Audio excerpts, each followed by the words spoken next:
One. Okay. And I think we should be live now. Okay. We're good to go, it seems. If you can hear me, then just let me know in the chat. I hope there's no issues getting started. Double, triple checked everything to make sure that the audio is all lined up for the clips. The guest that we've got today, who is TurboBP, who's got some fantastic videos on his channel, but unfortunately he's a little bit on the smaller side at the moment. I think he's one of the most underrated channels in this space at the moment. So if any of you guys wanting high IQ content, I'd 100% recommend checking that guy out afterwards. He's got some really good stuff over there.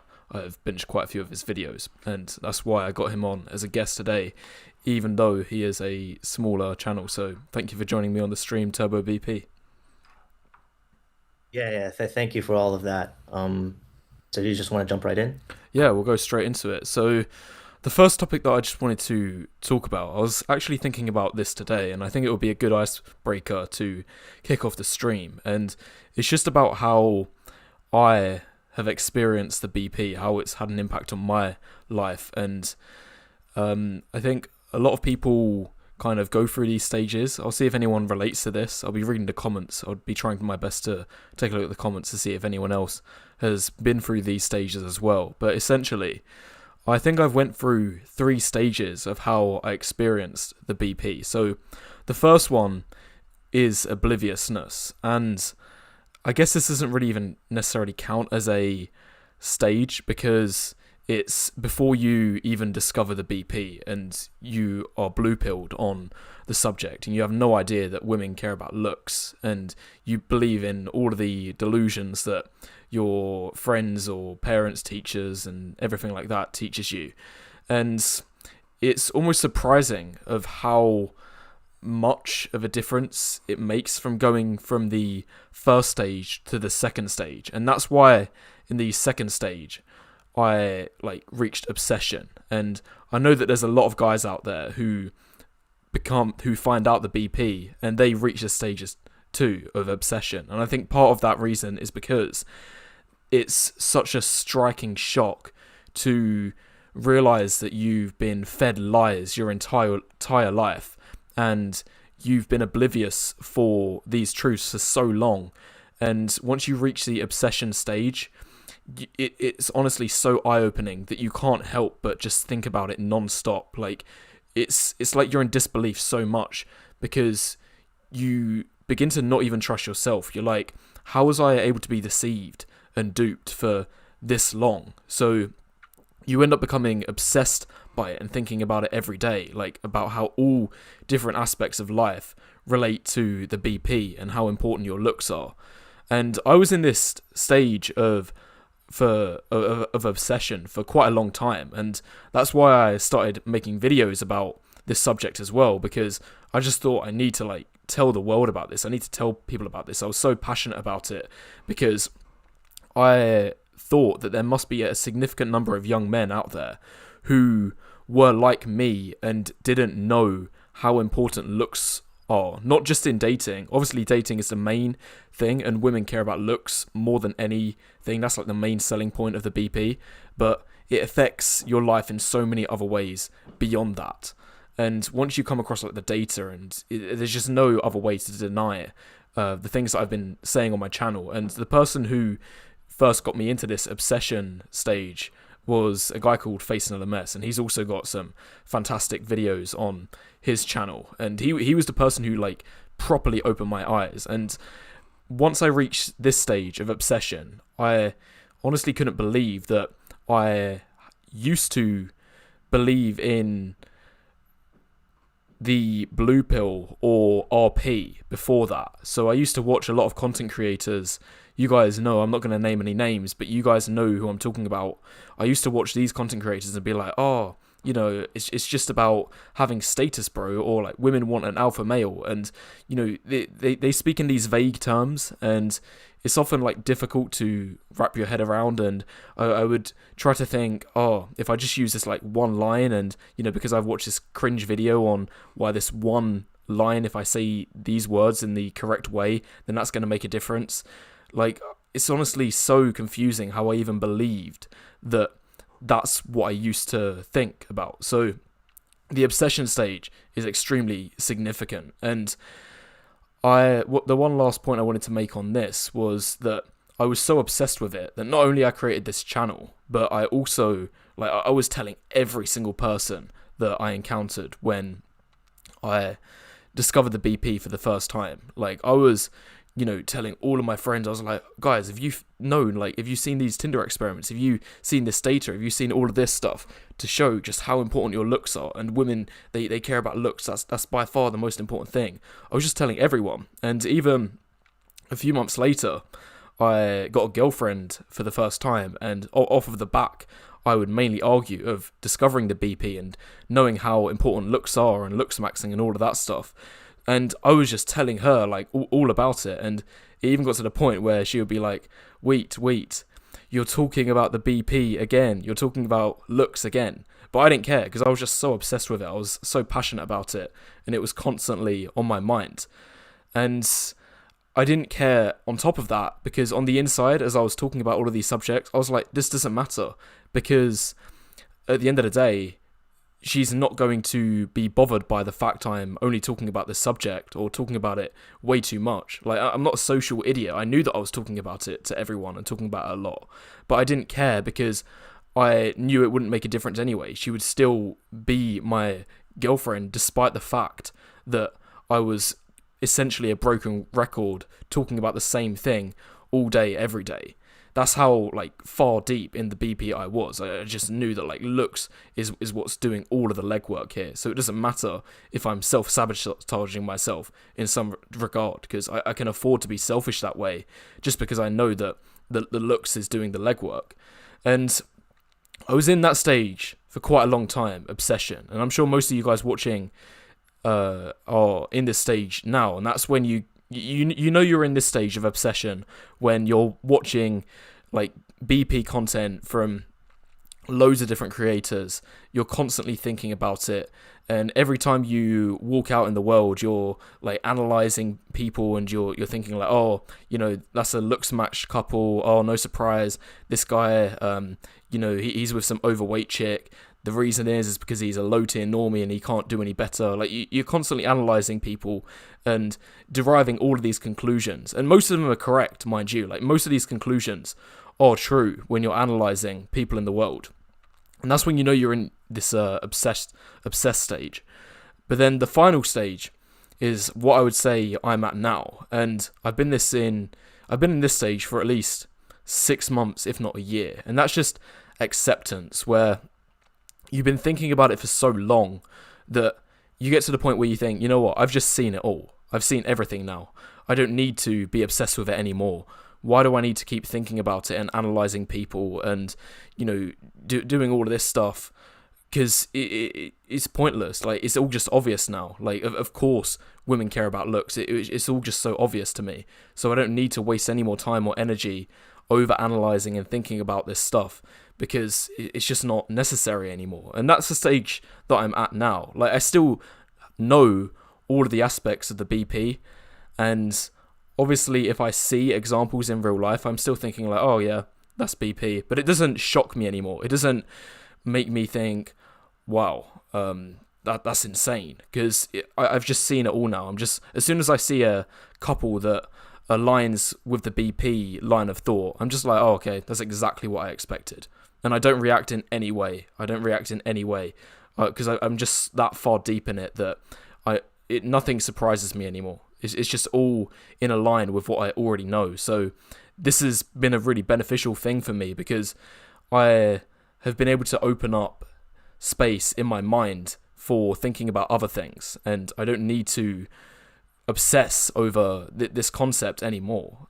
Anyway, like, that's basically the full story of how I went through these 3 stages. I want to know what you guys, if you agree with these stages. In fact, I might do a poll quickly. I'll let TurboBP respond to what I've said there and see if he's gone through the same stages as well. But while he's responding, I'll conduct a poll to see if you guys in the audience have also went through these stages too. Go ahead, TurboBP. Tell us what you think. Yeah, I agree with your three stages. So basically they're it's first blue pill and then it's the shock after you discover the BP and then you kind of pull back from that a little bit and you don't think about it as much, right? Yeah, that's essentially how it is. Would you say Yeah, that you've well went through what these I find stages? yeah, I went through these stages as well, but in a slightly different way. And I just want to say, like, what I was very surprised to hear from you that you were telling everyone about BP, and you even told a girl who you were dating about BP. Like, that is insane to me. I would never do Yeah. that. No, I And literally didn't no, care. Like as I explained, I literally didn't care because I knew it would make no difference whatsoever. Like I was only thinking about myself, and I knew that it wasn't optimal to talk about it with her, and maybe she would have liked me 5% more if I didn't talk about it all the time with her. But I knew it wouldn't make a difference in the grand scheme of things anyway, because once you learn the BP, you realize what you say to your romantic partner. It means barely anything. It means barely anything because it's all your looks doing the work anyway. yeah, I might, this might be like a blue pill take on my part, but I think that it is that that does make a big difference. And I think that having BP slash RP views and expressing them to women can definitely be a deal breaker for a lot of women.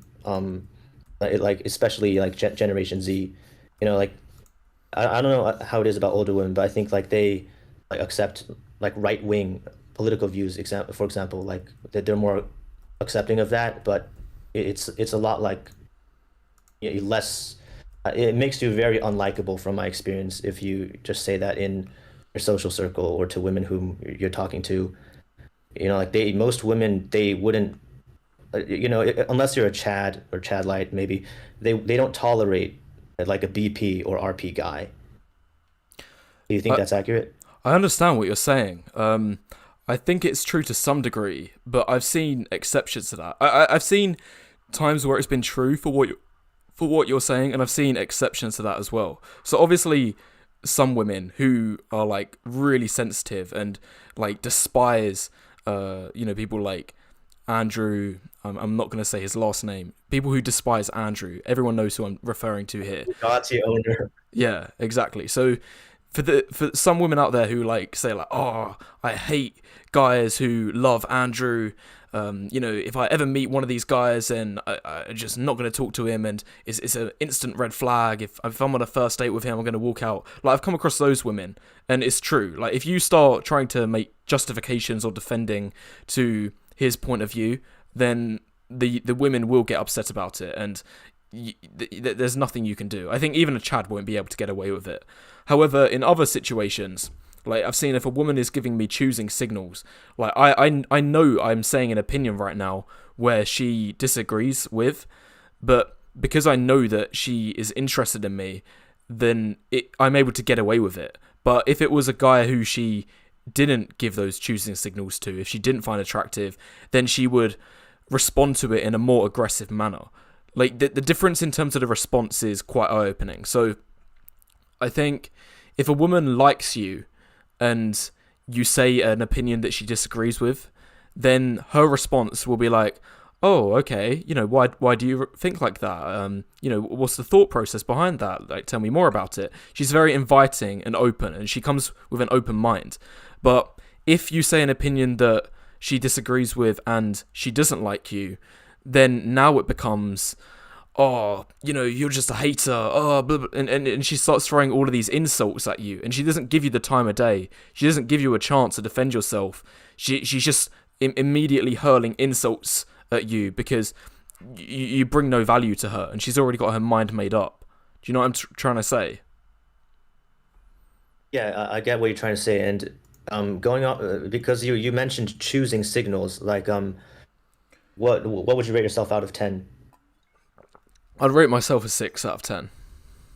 Okay, so you're an above average guy. So I think for guys who are above average, if they talk about the importance of looks, it's gonna be okay. I mean, it depends on the woman, obviously, but it's not going to be as bad as it is for a guy who's below average or a guy who's below average in height, because for him, when if like a 3 out of 10 5'5" guy talks to a woman about the importance of looks, that's only going to come off as insecurity. Like I don't think she's going to think, oh, like that's an interesting point of view you have. Like, what makes you think that? Like, she's just gonna judge him as being insecure.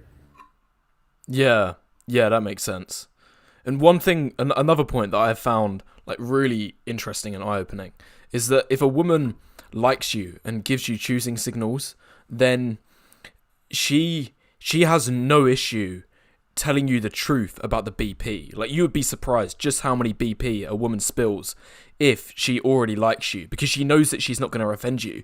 She's going to tell you like, "Oh yeah, I was talking to this other guy and I'm just leading him on at the moment because I don't find him attractive, but he's still like good to use his attention." Like I think even women deep down they want to tell people about the BP. They want to tell everyone they know just how much they care about looks, but they don't because they don't want to offend people. They don't want to offend guys who they find unattractive. But for the guys that they do find attractive, they have no issue telling them about the BP and how much they care about looks because they're not going to offend them. I've seen that at least a couple times in my life. Um, I disagree with you somewhat here. I think that a lot of women don't realize how much looks matter to them. Like they genuinely believe that it is like 80% the guy's personality. Yeah, you do get those women as well, but it's a mixed bag. Some women, especially those with more dating experience, who have like been out consistently and been with quite a lot of guys, they've like understood the BP a lot more. Like in fact, when you look at women who are like because women eventually internalize the BP themselves if they're beyond 30 and they like need to settle down, like they eventually realize the BP in the respect that they accept, you know what, I'm only a 5 out of 10 woman, I've been chasing these 8 out of 10 chads this entire time, but they're only using me for short term, so maybe I do need to go for the Jeffrey who's a 5 out of 10 on my level all of this time. So these women who are settling for the beta box, they've had the most dating experience and they've also internalized the BP the most out of any women. But for the women who, let's say, they got very little dating experience and, they're more pure, I think there's more obliviousness out of these women. And then I think they're more likely to spread blue pills to male friends. Do you agree with that statement? Yeah, yeah, I agree with that. But I think it is well, because I think that you have a lot more experience with women than me, so you know more about this. But the to me the thing that makes like the biggest difference between blue pillars and B pillars and red pillars is like the mindset, the kind of lens that they see the world through. And to now I'm just going back to how like the three stages of the BP. The reason that the BP a appealed so much to me is because I felt like it was the only like community of people who actually saw the world in this kind of like hardcore way. If you know what I mean, it's because I always kind of saw life as like it is a competition, it is like a dominant, there is dominance hierarchy, like and like you should compare yourself to others because like it is a race, and people who were blue pilled, they would say, "Oh, it's not about winning, bro. Like don't compare yourself to others, bro." And I just didn't like that because that just it wasn't the mindset that I saw the world through, and it appealed to me so much the BP because most people in the BP from what I've seen do think this way, right? And I went through a similar phase that you did. I learned the hard way that I shouldn't talk about BP to my social circle because I did that and it just didn't it just led to like negative social results.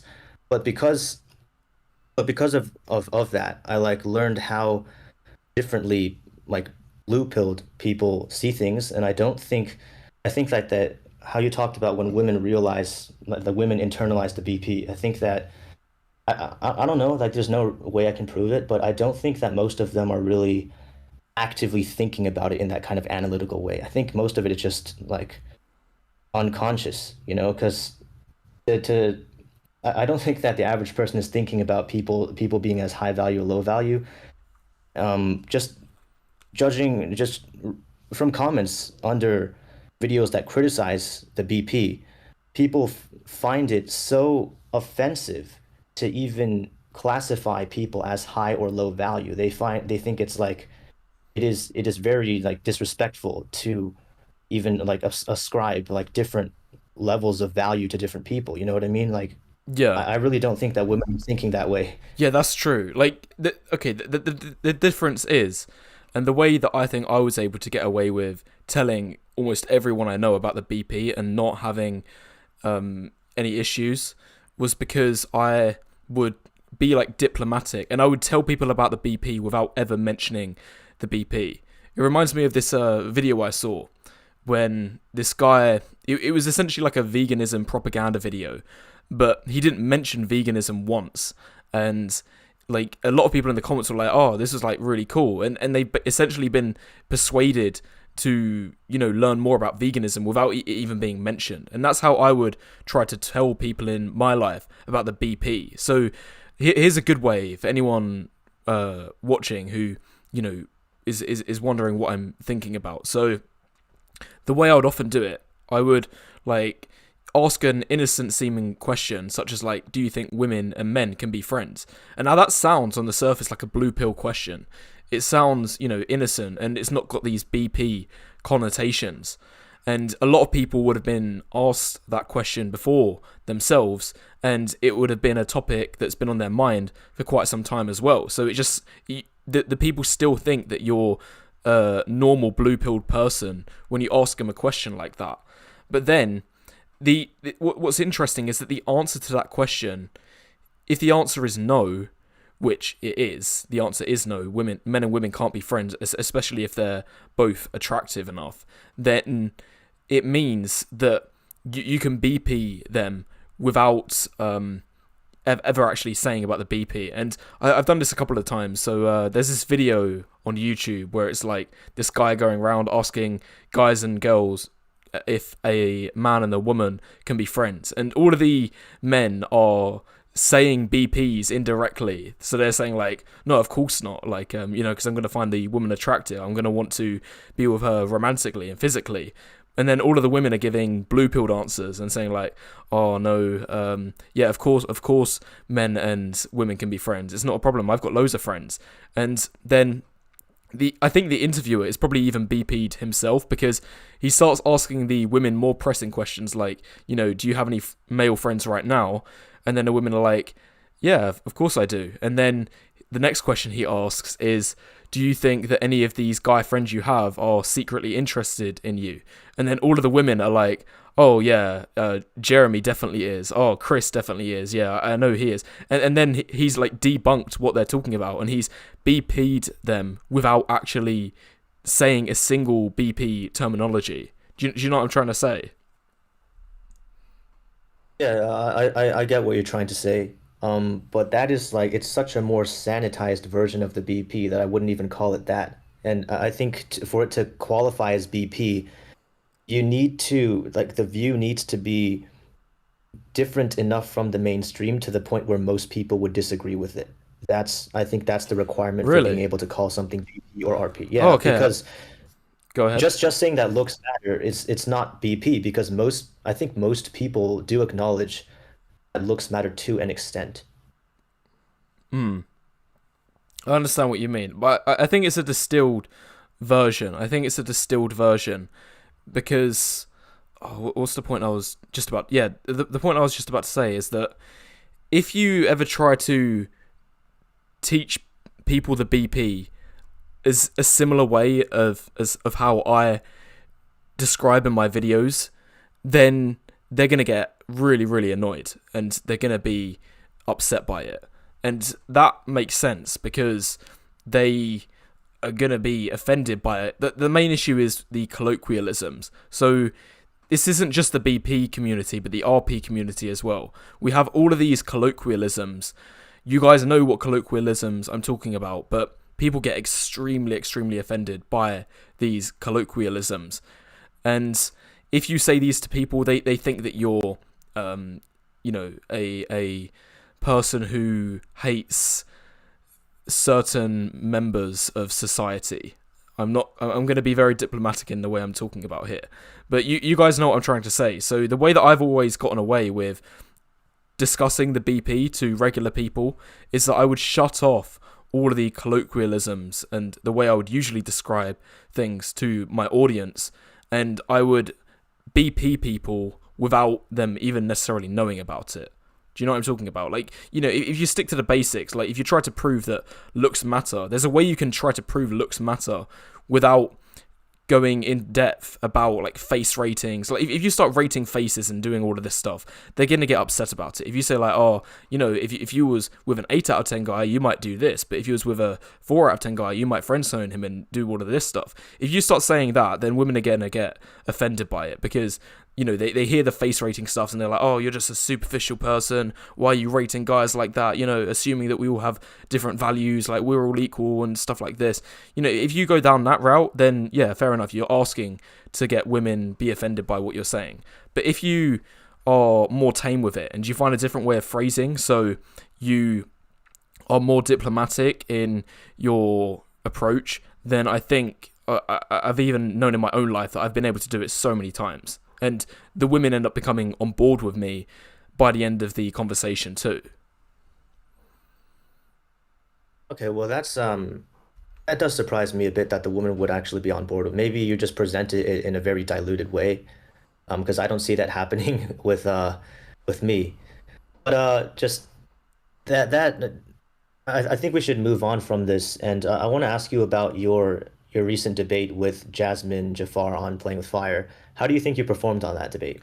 Yeah, I don't think that was my strongest performance, if I'm not going to lie. And I You actually think wanted that to... that was your strongest performance? No, I said I don't think it was my strongest performance. I think it Oh, was... okay. If it might even be the weakest one that I have had a debate. And the reason is, it actually relates to what I was talking about at the very start of this stream, which is that I've reached the stage of the BP now where it's acceptance. Like, I'm never going to change my mind on the BP ever. Like, you know, unless the clock is rewound 200 years and we're back to chivalry and, you know, women aren't in the workplace anymore and they have no other choice but to date guys for money. Like, unless something catastrophic happens like that, then I'm never going to change my mind on the BP. Like, I'm so certain of the BP that it's 100%. Like, nothing's ever going to change my mind. But because I've reached this stage of acceptance, it means that I'm not thinking about it perpetually now. So if I had the same debate with that Jasmine woman, say 1.5 years ago, I think that it would have been a completely different story, because as you saw in the debate, I didn't even have all of my usual statistics and facts that I would have, that I've brought up in previous debates to counter standard arguments of how people try to debunk the BP. And I didn't have the counter evidence for it, because like I've just lost touch. I'm not in that obsessed state where I'm constantly thinking about all these Tinder experiments, but this data, this study that proves how much height matters. I'm not thinking about that all of the time. So I think now I've reached this stage of acceptance. I have reached a point where I don't need to try and prove the BP to anyone. I know what I believe in, and I was unprepared for that debate because I just have reached this stage of acceptance now. Oh, so you think that the reason that wasn't your strongest was just because you reached that acceptance? Because Yeah, I it think that might lead you to not like search for new studies and like more data. So you didn't like that stuff wasn't fresh in your mind, right? So you didn't have as much data to go off of. Yeah, I'm saying that I don't need to see any new data or studies because I'm so set in my way on this. Like, you know, I know that sounds like quite bad to, you know, have a fixed mindset on this, and you should always try to be learning and have an open mind. But when it comes to the BP, nothing is ever going to change my mind on that. That's just how it is for me, because I could go down the rabbit hole again. I could go back to that obsession stage where I'm researching all of the BP studies and watching all of these videos, presentations, infields, Tinder experiments, cold approaches, you name it, and how all of these prove the BP again. I could reach those same conclusions, but why would I want to do that? Why would I want to go back down that rabbit hole? Like, I'm at the stage of acceptance now. I'm putting it behind me. I don't need to go back to that state. And I'm Right. as to say one more point on that. Like, I don't think I'd ever get to the point where I try to go down the rabbit hole and I don't come to the same conclusions. I think if I do go down the rabbit hole, I'm just going to come exactly to the same spot where I am now, which is the stage of acceptance. I don't think there's any possibility that I explore new data or I start thinking about it a bit more, or I start watching some blue pill guys streams and videos, and I'm like, oh, well, you know what, women don't actually care about looks that much. You know what, it is mostly about your personality. You know what, like, the dating market isn't as bad as I used to think. I don't think that's ever going to happen, so I don't think I ever need to go back to learning about this stuff, because I'm just so fixed in my ways now about this. That is really interesting because you and I are very different on this aspect. I'm not sure at all that I'll continue to be BP'd. You know, maybe even as short as like 5 years from now, I might not consider myself BP'd anymore, because my BP beliefs from that obsession stage that I used to be in, right? My beliefs have actually like shifted back closer to the blue pill in some ways. Um, Wow, that's did you want to surprising. provide some examples? Yeah, yeah, that Okay, is surprising to a lot of my audience, but I can provide just some examples. yeah, go ahead and provide an example. Yeah, so like this is I wanted to make a video about female promiscuity, but so and I wanted to find some like studies and data to support some of the claims that I was going to make, which is like pretty strong claims, but I was trying to look for a study that showed the average body count increasing over time, but was also high in number.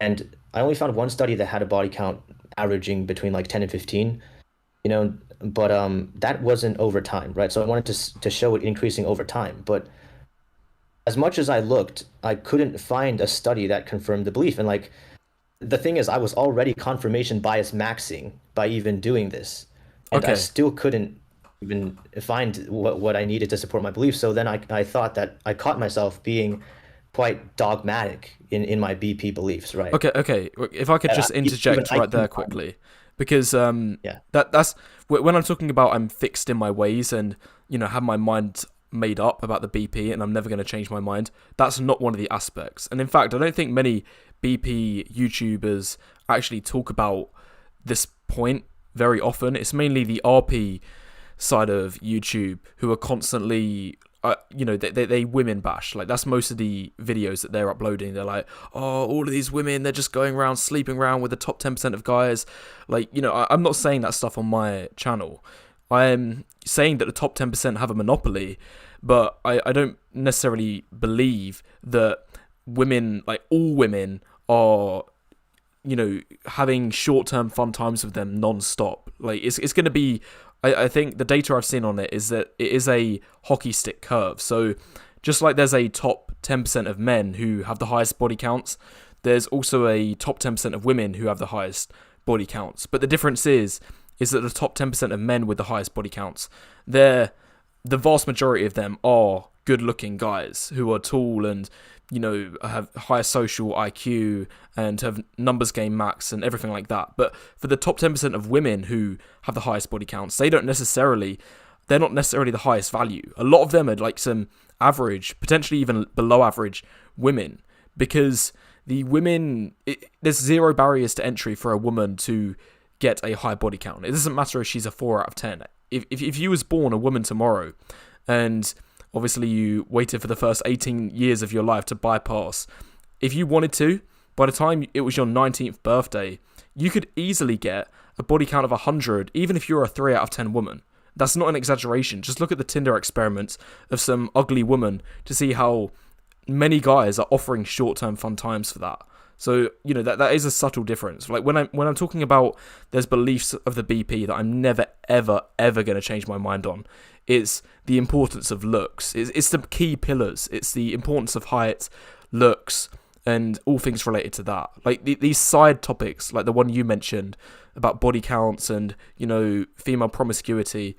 I think they're mainly RP talking points.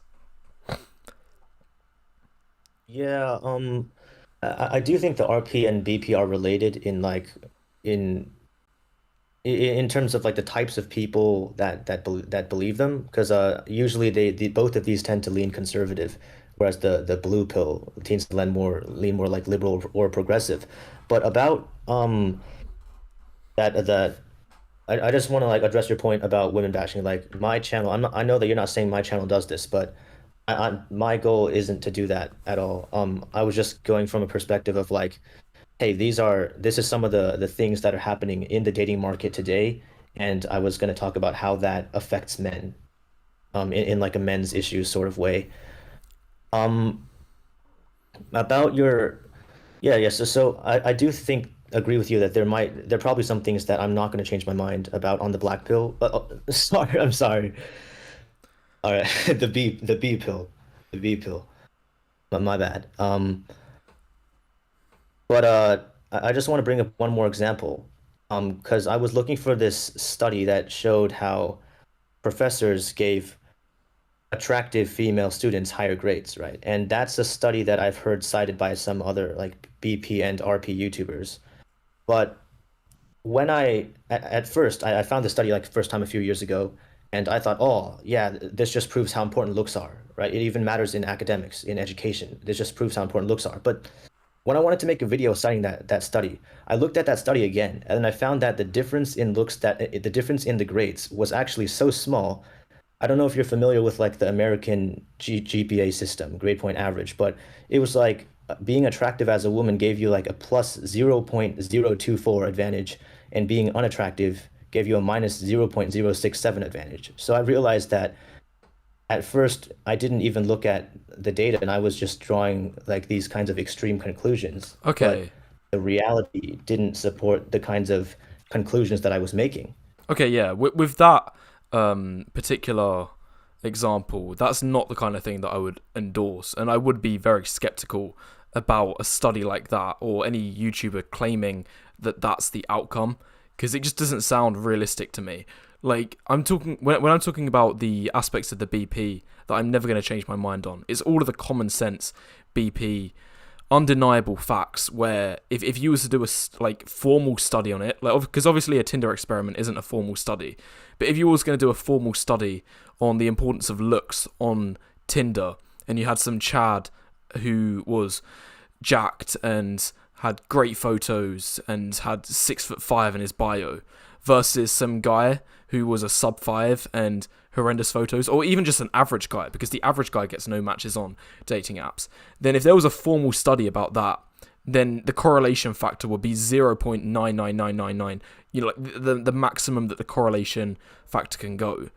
And all of the other factors would just be irrelevant. Like that's undeniable. But for a smaller aspect of the BP, such as how does looks affect professors treating you in the class, like like grades, stuff like that, I would expect the correlation coefficient for those kind of studies to be very low, like less than 0.1. So they're not aspects of the BP that I'm ever going to be on board on. But with regard to dating and women's preferences and guys, the BP with regard to looks, like it's minimum correlation coefficient 0.7 minimum. Okay, I can see 0.7, but yeah, the 0.99 was an exaggeration on Yeah, your that was an part. But exaggeration. yeah, and I was gonna bring up like it's like a one-off anecdotal example, but like the most swiped guy on Tinder only like a 6 out of 10? I haven't seen that. No.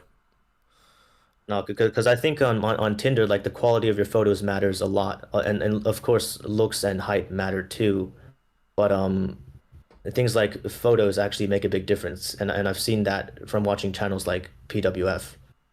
Yeah, I agree that your photo quality does make a big difference. So to win on Tinder, you need two things.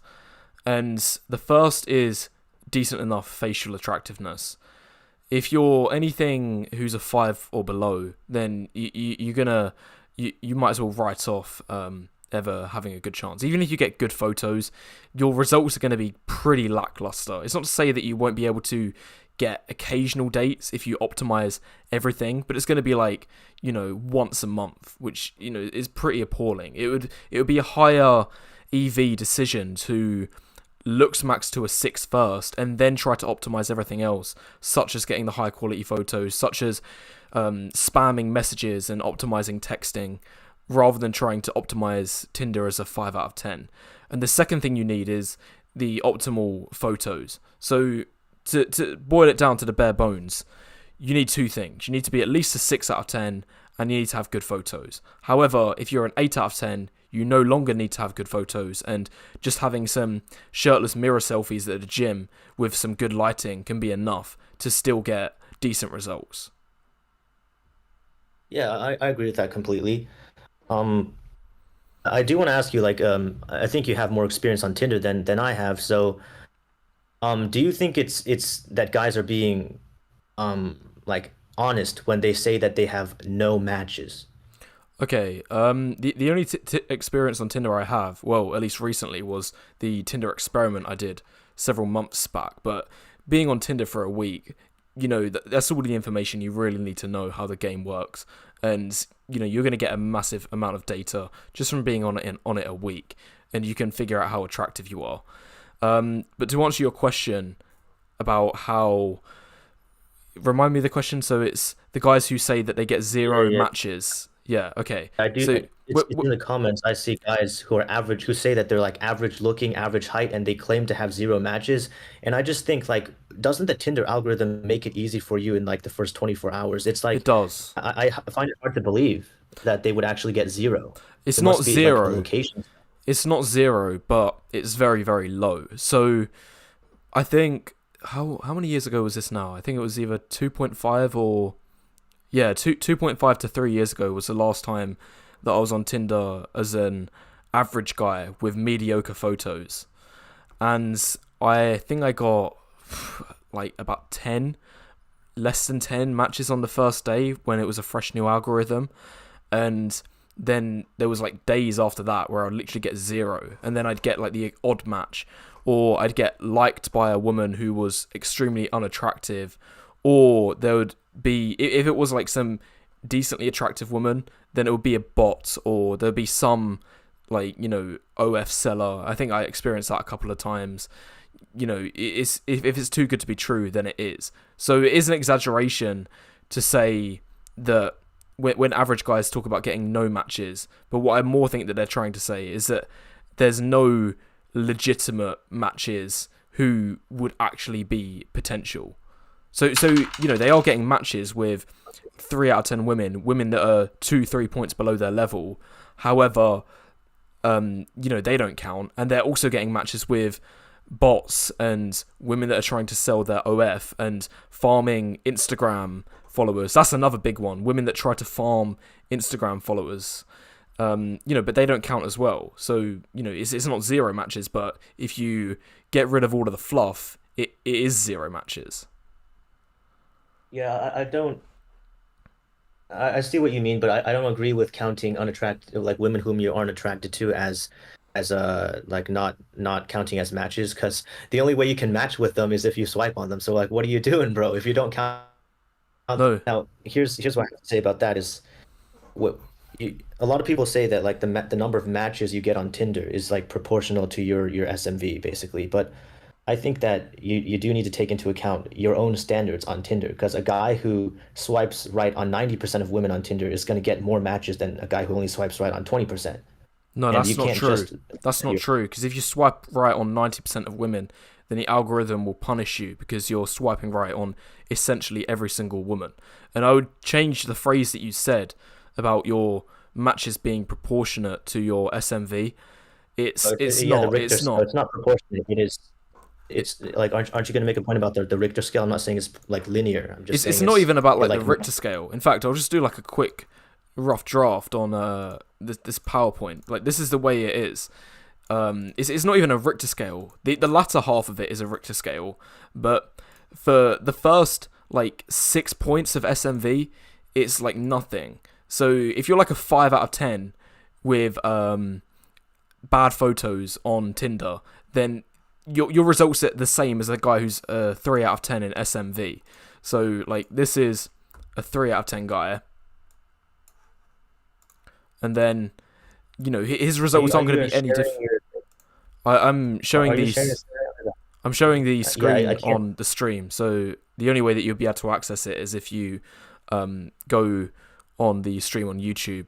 in another tab or Yeah, something. yeah. I'll just open up the stream real quick, but I'm just gonna like mute it so the audio isn't Okay. doubling. Yeah, that's a good idea. So it basically looks like this. Like the latter half is exponential. So you start getting results if you're like a 6 out of 10. Like you might luck out a couple of times if you're a 6. And then if you're like a 7, then it's like 5x compared to what the 6 gets. And then if you're an 8, it's another 5x again compared to what the 7 gets. So the latter half is the exponential growth, the hockey stick chart. But from 3 to 5, it's all invisible. Like there's a massive invisible zone on online dating apps. It's that cutthroat. Yeah, yeah. Well, obviously, I've only been me, so I haven't run any Tinder experiments because I just Yeah. haven't like I just didn't think it was worth the time. But no, I can't say anything about it because I haven't done it myself, so I can't Oh. verify this. But Well, I think you it's might have like seen I think it's experiments from PWF and people like that. yeah, I think it's a decent model. But it's like I think that the it going to zero above a five is just it's gonna be zero at like three, but it's not gonna be all the way at the bottom. It's not gonna stay flat all the way until like 5.5, like you put it there. Okay, I might like shift this ever so slightly to the left so it starts at 5, but honestly, a 5 out of 10 guy with average photos, he's not going to get any luck on dating apps. That's just how it is. Like ask any of the I'm not sure 400 about any guys luck, watching the man. stream right now who are 5 out of 10s and if they're getting any results on Tinder, then I guarantee you they'll all say collectively no. Like the game starts on Tinder at 6 out of 10, and that's just where it starts. Like that's not even to get a good run on these dating apps, but in reality, like the true results, the ideal results, starts at 7.5, ideally 8. Yeah. Like you've heard of I like the see the 80-20 rule. Sorry. yeah, yeah, it is like the 80/20 rule, but I see this guy, I just opened up the stream, I see these guys in the chat calling me turbo blue pill. You know, Yeah. Well, I'm not surprised based on the it's fact. like yeah, yeah, but I don't think it is blue pill because I think that it is that this is fundamentally about facing the reality. Like I don't think guys should it's kind of like the I don't know, it's kind of like a cope where you get women on dating apps that you're not attracted to, and then you say, "Oh, they don't count, they don't count." But you need to face the reality and say, "Hey, I get women, and I'm choosing not to be with them because I don't find them attractive, right?" And that's the most accurate, objective reality. To say that No, they don't I don't count is even just think a way that's of coping. true. No, because I think one time there was like some 3 out of 10 women that I matched with, and just for a laugh, and I think people have done Tinder experiments with this as well. Like because no matter who you are, you're gonna get the matches with the 3 out of 10 girls. Like even the 8 out of 10 guys will get those 3 out of 10 matches. And just for a laugh, I think one time I tried like messaging them to the best of my ability just to see if anything would happen with it. And then they still flaked like the rest of them. So it's not that I'm rejecting them, they're still rejecting me. Like I matched with them, but that doesn't mean anything. Yeah, I mean, if still like, why are you swiping on women who you're not attracted to? It's just for like the fun of the Tinder experiment, I guess. Yeah, just as a At least laugh, eight just to out of like, yeah, but at least eight reinforce out of my 10 guys own. are Sorry, go on. just.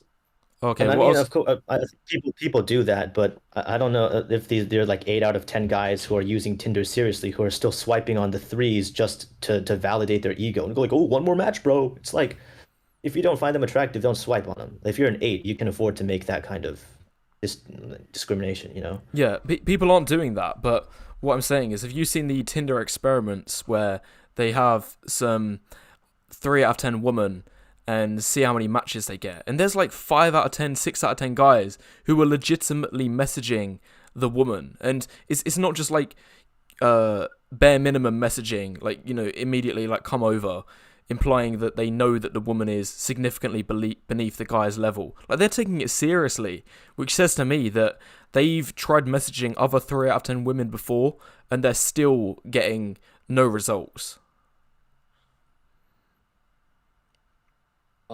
Yeah, I think Like that's like a worthwhile insight. like what it comes down to is that like for dating apps it's so cutthroat. It's undeniably BP. There's no way that anyone can say it's not. And if you're an 8 out of 10 guy, you've got like a massive bag of raisins. Like you're getting a big bag of raisins and you've got all of the abundance and it's easy. And if you're like a 5 or a 5.5 at 6 at the most, you're getting like a small handful of some shriveled up raisins. Or you have some decent looking raisins, which once you actually go to try bite it, it's horrible and it's terrible. Like these are your OF salesmen and your Instagram farmers. And then if you're anything below a 5, then you're getting absolutely nothing. You're not even getting any raisins. So it's that big of a disparity between the 8s and the normies, and then the sub 5s at the bottom. Yeah. I like your raisin analogy. I would talk about this more, but I think we're spending too much time on the dating Okay. apps. But Yeah, I wanted to kind of tie you're this right. to We've into got the yeah. We'll go into the next material now. So do you want me to bring up yeah. the comment that you have? Yeah, I'll tie no, not the comment actually. I want you to first bring up the quadrants because I'm tying the dating apps thing into different like kind of beliefs that these different pilled people have because I see it a lot in the black in the comment section of the B pill under B pill videos that they say that B pill is the truth, B pill is looking at the data objectively, and blue pill is just cope. It's blue pill is cope, and I don't think that's accurate. I do think that blue pill is cope, and I agree. I agree with the B pill more, but so much of our interpretation of data comes from our um, like fundamental beliefs about human nature, about how the world works. So for example, you in your debate with Jasmine, you said that like people lie a lot in self-reported studies, but you don't like the study itself is the data, but you don't have data to show how much people are lying, right? So that's still just based on a belief that you came a conclusion that you came to from your experience, from your belief about human nature that people are generally dishonest. But to a blue pillar, that would come across as extremely negative, and to them, they don't think that it's plausible that that many people would lie on a study. And like that just highlights the fundamental difference in beliefs. It's not as simple as, oh, black pill is sorry again, it's not as simple as like B pill is the truth and blue pill is cope, because our interpretation of that data to come to the conclusions that we think are the truth still revolves around some things that aren't backed up by data. Yeah, I understand what you're saying. But I think that that there is data to show that women do often lie in these so-called studies, because we've taken extrapolations from some studies, data that we do have, and applied it to these other studies where we don't yet have the data. So here's just an example. Like if you ask women what's most important on dating apps, or what do you look for in a partner, they'll all say, oh, it's personality, oh, it's humor, it's a guy who's confident, and all of this crap. But then if you look at the actions and you look at who they're actually swiping on, then you realize that it all points back to the BP, and it's they're swiping on the chats. So if we have data in that department to say that women are lying here, then if there's another potential issue that comes up, like just name one other thing in the BP where a woman might lie on a survey. Hello? Sorry. Did you were talking about women Yeah. lying on Yeah, surveys? I was just gonna Yeah. say, like, name one other example where a woman might be inclined to lie on, like, a different point tied to the Oh, BP. okay. You want to give me an example of a survey I think women would lie on? Or what was the survey that Jasmine brought up in the stream? Oh, it's just that like it has a. I think it was done on like a on 60,000 people. It was the body counts of Okay, men okay, and their that's a height, good BMI, and example. all. Okay, yeah. So with regard to body counts, like you know, we don't have any data in the BP space to prove that these women are lying when they talk about their body counts. We don't. We assume that they are lying, that it's actually higher than what they say in these surveys, but we don't have any proof of that. However, what we do have proof for is that in other topics related to the BP, that women do lie. And we can prove that by looking at the disparity between their words and their actions. So we're extrapolating that data from these departments and tying it to this other department. Do you know what I'm saying? So I've essentially reached a conclusion. I'm sure many people have reached a conclusion as well in this space that when it comes to self-reported studies, you might as well toss all of them in the trash, because in some departments we've proven that women are lying in these studies based on the disparity between their actions and words. So because of that, I'm extrapolating that data across all self-reported studies and saying that in all of these self-reported studies, chances are women are lying because their actions aren't always going to reflect their words. Yeah, I think that's fair. If you can, maybe after the stream, if you can send me those studies that show that women are lying, because I would like to see that because I haven't seen that before. Okay, Yeah, I'll but go digging. I'll look it up in my videos and stuff, because I know I've showed that in the past. So even like in my last video, I know this is just one anecdotal piece of evidence, and it's not a study. But my whole last video was about that woman who said about like the importance of smiling as a guy, and if you want to be rated high, you need to show your teeth. But then it was blatantly clear that her actions showed opposite, given the fact there was a guy she rated a 1 who was smiling. So, that was plain yeah, evidence right there and there. So, I know that's anecdotal, but, I can look for the studies as well to reinforce my point even further. yeah. Okay. Well, what you put on screen? Can you like please put the original, because I don't think that the Okay. pessimism and optimism labels are accurate Oh, at yeah, yeah, all. yeah. Because RP is not pessimistic. Well, it says pessimistic here, so I just, Yeah. change it. Can you Because I put think all the of these were like synonyms, so I just thought it was less confusing to change No, it it's to like the negative slash. pessimism is more on the right than on the top. Wait, what? No, I think pessimism is more on the right than on the top. But isn't it pointing towards the top here? Oh, no, it's like a pessimistic view of human nature. It's the idea that like you can't change people's behaviors on the macro scale to be more nice. It's not about being pessimistic about your individual success. That's kind of All what I'm right. trying to clarify. Okay, so you're pessimistic about human nature. Yeah, but you can still be optimistic that you can succeed, which is what the RP believes. Okay, explain that then. Explain that corner first. You just want me to explain RP? Yeah, yeah. So how is Well, it? I'll just How can explain. you be pessimistic on human nature and optimistic in terms of your own life? If you think that like male competition is extremely ruthless. It is just male nature to want to dominate and like obliterate all these other men. Female nature is ruthless. They only go for the top percentiles of men. They're always looking to upgrade. You know, they they're not loyal. They are willing to cheat. Like you can have a negative pessimistic view of human nature, and you can think that these things are just like biological, that these things aren't going to get better if you improve society. But at the same time, you can think that, oh, then if I just put in the work, then I can become that man who's getting the lion's share. You know what I All mean? right. Okay. Yeah. I think I understand. So you're saying that the RP represents pessimism of human nature, that they think everyone is self-centered, there's no generosity and there's no sympathy, there's no empathy. If like you're gonna be left to rot as a man if that's just what the way that people treat you. However, that's countered by the fact that you can be optimistic in your own abilities to compete in this ruthless game and still come out on top. Is that what you're Yes, referring to? Okay, yeah, that's yeah. exactly what I'm saying.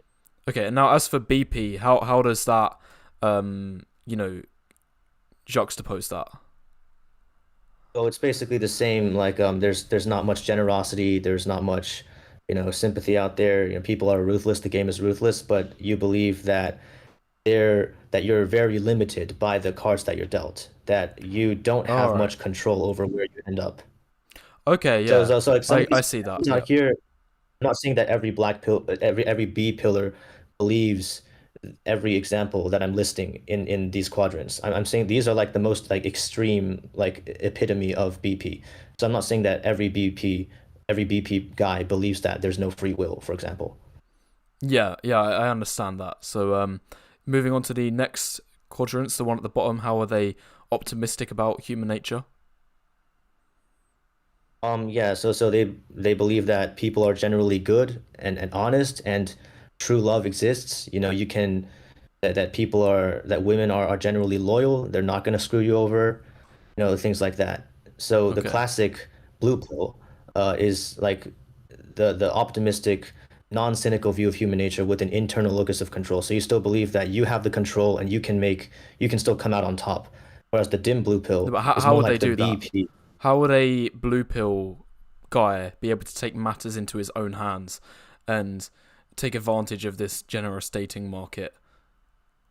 What? Oh, it's by improving your personality, like being more thoughtful, being more caring, being a good person, a moral person. Okay, so a bit like this is like the nice guy corner. So this is like the nice guy philosophy. Yeah. Like if I just simp for women, if I like hold the door open for 10,000 women, then that's all gonna be perfect. Yeah. Hold the door open for 10,000. Yeah. Yeah, Okay. I'm And gonna move on to the dim blue pill now. yep.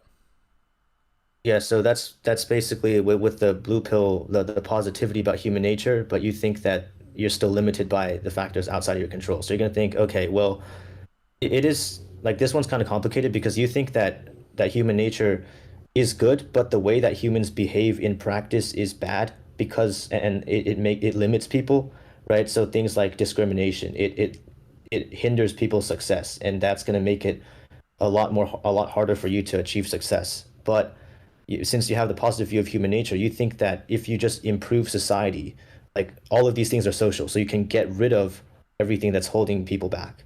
So you can like get rid of heightism, you can get rid of lookism, get rid of racism if you just improve society because it's not baked into human nature. Okay.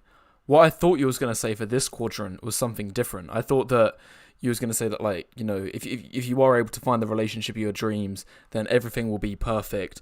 However, at the same time, the woman of your dreams is going to fall right out of the sky, and it's just a matter of when you meet the right person, then you'll know about it, and that's who you're going to live happily ever after forever. That's like who I thought that you was going to say the dim blue pill is. Oh, yeah, Do you yeah, know what yeah. I'm trying to say? I So it's think that, basically that like yeah. it's the guys who think believe in all of like this romance stuff, and that you are eventually going to live happily ever after someday, but it's just not your time right now. Like you just haven't the right woman hasn't walked into your life yet, so they still believe in an external locus of control for their own life because they are banking on time and luck and the right woman showing up for them to actually have the marriage and relationship that they've always wanted. However, they're not, they don't believe that trying to force the amount of work. In fact, you even hear some people say, like, you shouldn't try to force love. Like, force love is like a natural thing. And if you try to force it, then it doesn't work. And, you just got to, like, wait for the right moment, wait for the time to come. Yeah, yeah. I think that that's a great example. That's like I couldn't have said it better myself. That's the example of like what would fit into that quadrant in terms of dating. But I made this like overall chart to show how their mindsets apply to life overall, not only in dating. Yeah, okay. Yeah, fair enough. I actually quite like this chart. Maybe I'll make a more in-depth video if you don't mind, because it seems that you've came up with this subject. I might like add some ideas to Yeah, it. I was inspired by your video that you made about your four quadrants about how people cope in dating. Oh yeah, I remember that one. Yeah, I was gonna say it like reminds me similarities to that. If I was gonna put myself on this chart, I would put myself right about here. Yeah, somewhere in this sort Um, of yeah, range. I don't think I can see your cursor. Oh yeah. Well, I'm putting it like um pretty much in the middle of the BP quadrant. So I'm not one of these guys who believes 100% in genetic determinism. Like, because I do think that work does have a place, especially if you're a normie. If you're a normie, then RP does work to some degree. Like, you're not going to have as good as results as a Chad, like a natural Chad who's like born tall and had everything handed to him. But you can still get results if you're a normie and you practice the RP. Like, I would even like put guys in different quadrants of where they should believe, depending on what the hand that they've been dealt is. So if you're a normie, I would even say that like having a belief system that's like in and around here is probably good, because you understand that like women aren't all peaches and cushions. There are risks to dating, and some women are out there just to, use you for like money, resources, attention. You understand all of those cynical parts of human nature, which is just how it is. But at the same time, you know that you can improve your dating life as a normie by doing all of the RP tactics. But if you're a sub 5, or even like a Chad for that matter, like you're pretty much like right to the very right hand side of the chart, because it's just all genetics if you're in either of those two camps, especially for sub 5s. Because even as a Chad, if you practice RP, you're already going to have good results if you don't, but you're going to get exceptional results if you like optimize for the numbers game and everything like that, even more so. But as a sub 5, it doesn't matter how much effort you put in, unless we're talking extreme strategies such as geomaxing, moving to countries which are significantly easier. Then, if we exclude that from the thinking process, as a sub 5, you pretty much like are going to be right against the wall on this chart. Yeah. Well, what I was getting at about talking about how their attitudes towards life is that it's a BP idea that your tendency to work hard is also influenced by genetics. I don't Because believe that. I don't hard believe work that. matters, but Yeah, no, I've but heard why don't that. you I've believe? heard that in like an economic sense as well. Like people that try to like justify leftism and socialism, they say like, oh yeah, the guy who is a doctor and has more money than the janitor, he might have worked harder, but he's also been born with a harder work ethic. Or say here's a more tangible example, because some people might go like down the genetics route of IQ and say that's what a doctor has more money. But let's say that there's one property developer and another property developer, so they're both in the same trade, but then one of them has twice as a successful business as the other person. Then I would attribute the more successful property developer as having a stronger work ethic. He's worked more hours and he's developed more properties. That's why he's got more money. But then a person who might advocate for socialism, they would say, but the stronger property developer, he was born with a greater desire to work hard. So they're trying to like attribute it to genetics again, which I think is far-fetched. I think anyone can put in the hard work if they want to.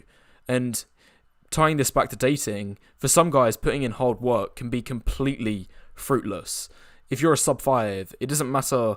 Like, I'm talking about a true sub 5 here, not like some low tier normie who's overweight and they can Looksmax to a 6.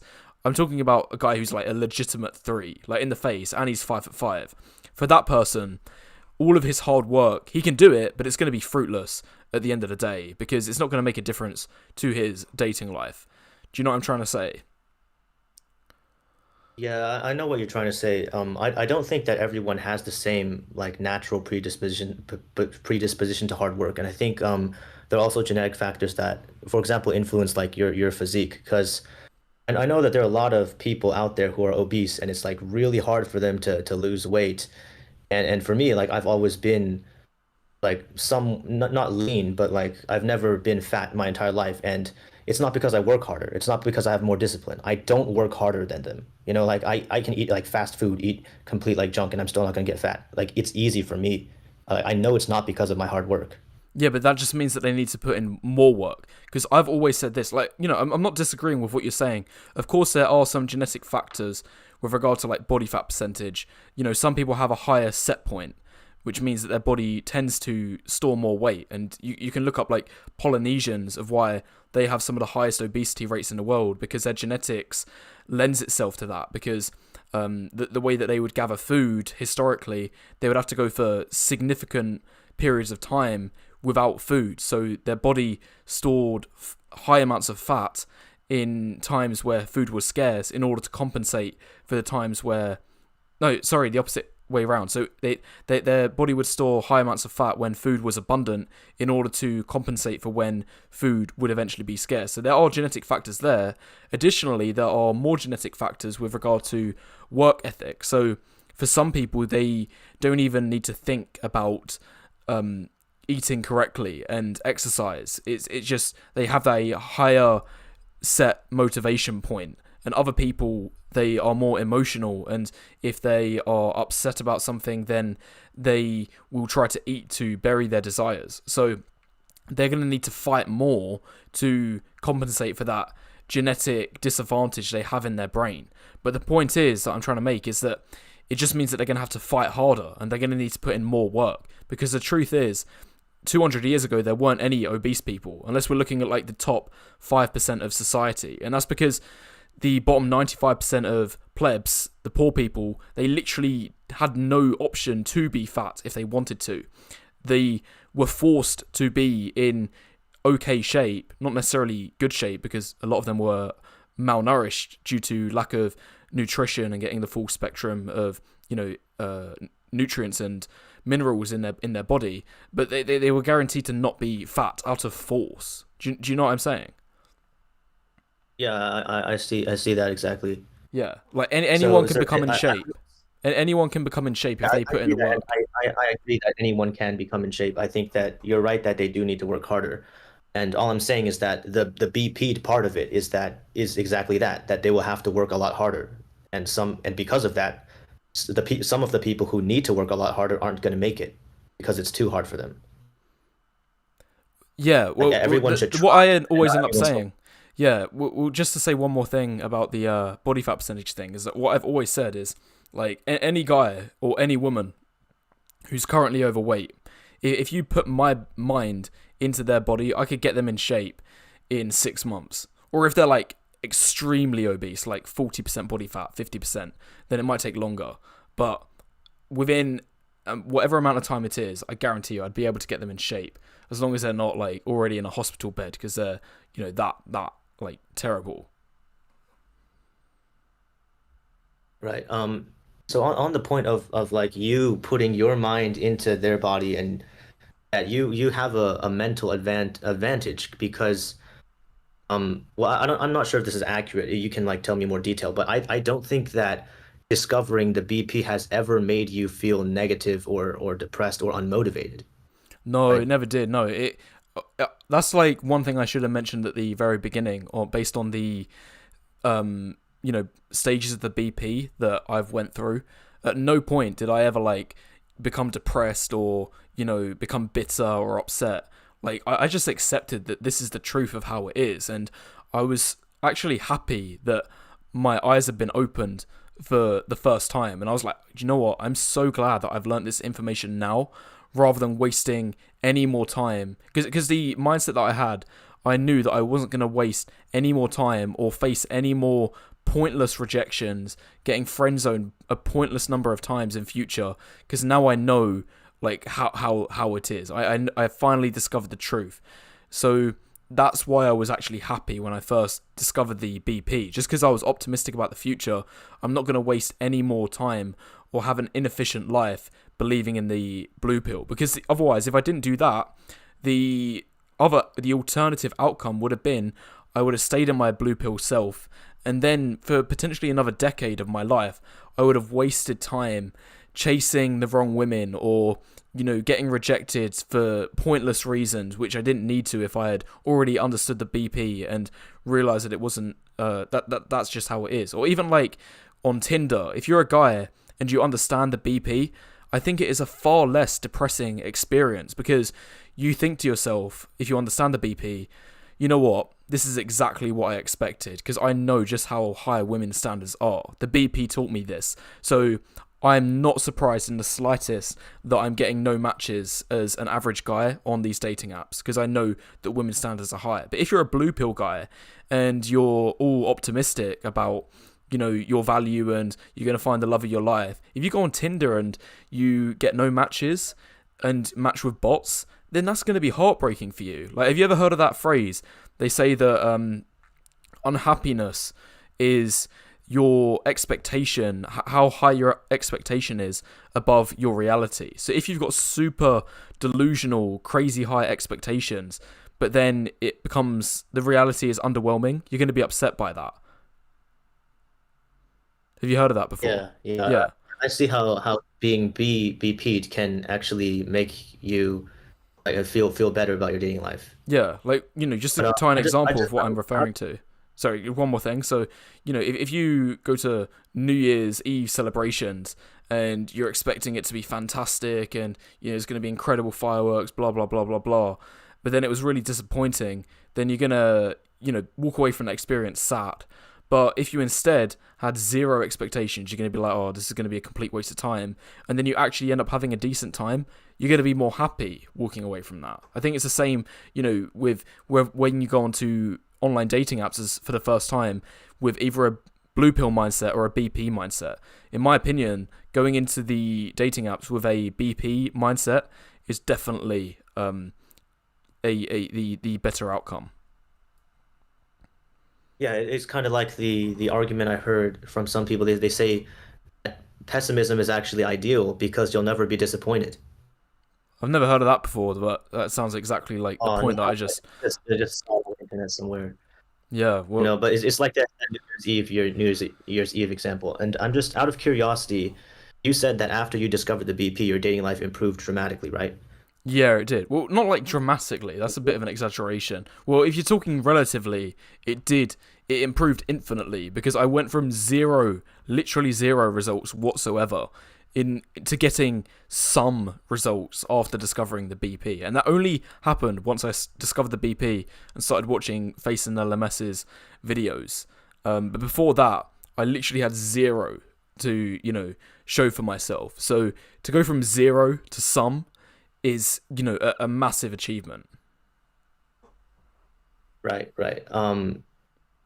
Well, I'm just out of curiosity, like what exactly did you do? Because it doesn't seem like no disrespect to you, but it doesn't seem like the looks maxing that you did was all that drastic. So how did it really improve your dating life? I would say it mainly improved my dating life. Well, personally, I think that the looks maxing was enough because there was a few things that I needed to clean up, which I didn't have beforehand. But secondly, I would say the main way that it helped my dating life, and I even made a whole video on this about how the BP changed my life. You can check it out afterwards if you want a really concise answer for it. But the main way it helped me was that it helped me understand where I fall, like in the hierarchy, and what type of women I should be aiming for, and not wasting my time with women that are either too high or too low. And it also teaches you how to like calibrate yourself on, the women that you're talking to. So if you're talking to a woman who is, say, on your level, and you're pedestalizing her or talking down to her, that's going to come off like really strange because your value isn't in a line with the vibe that you're coming off with. But if you're a 6 out of 10 guy talking to a 6 out of 10 girl, if you're talking to her like an equal, which is what the BP is going to, like grant you the information of, then that's going to be the best outcome for speaking for that woman. I know that's like a little bit of a, wishy-washy answer, but like for guys that have, know what I'm talking about, they know what I'm talking about, that when you're talking to a woman who is on your level, there's just a different way that you speak to her than if she's below your looks threshold or above your looks threshold. Yeah, that's pretty interesting. Like, I haven't tried that myself. I just talk to every woman basically the same way. Hmm. Um, do you want to like go into detail about how you actually do that, or do you want to move on?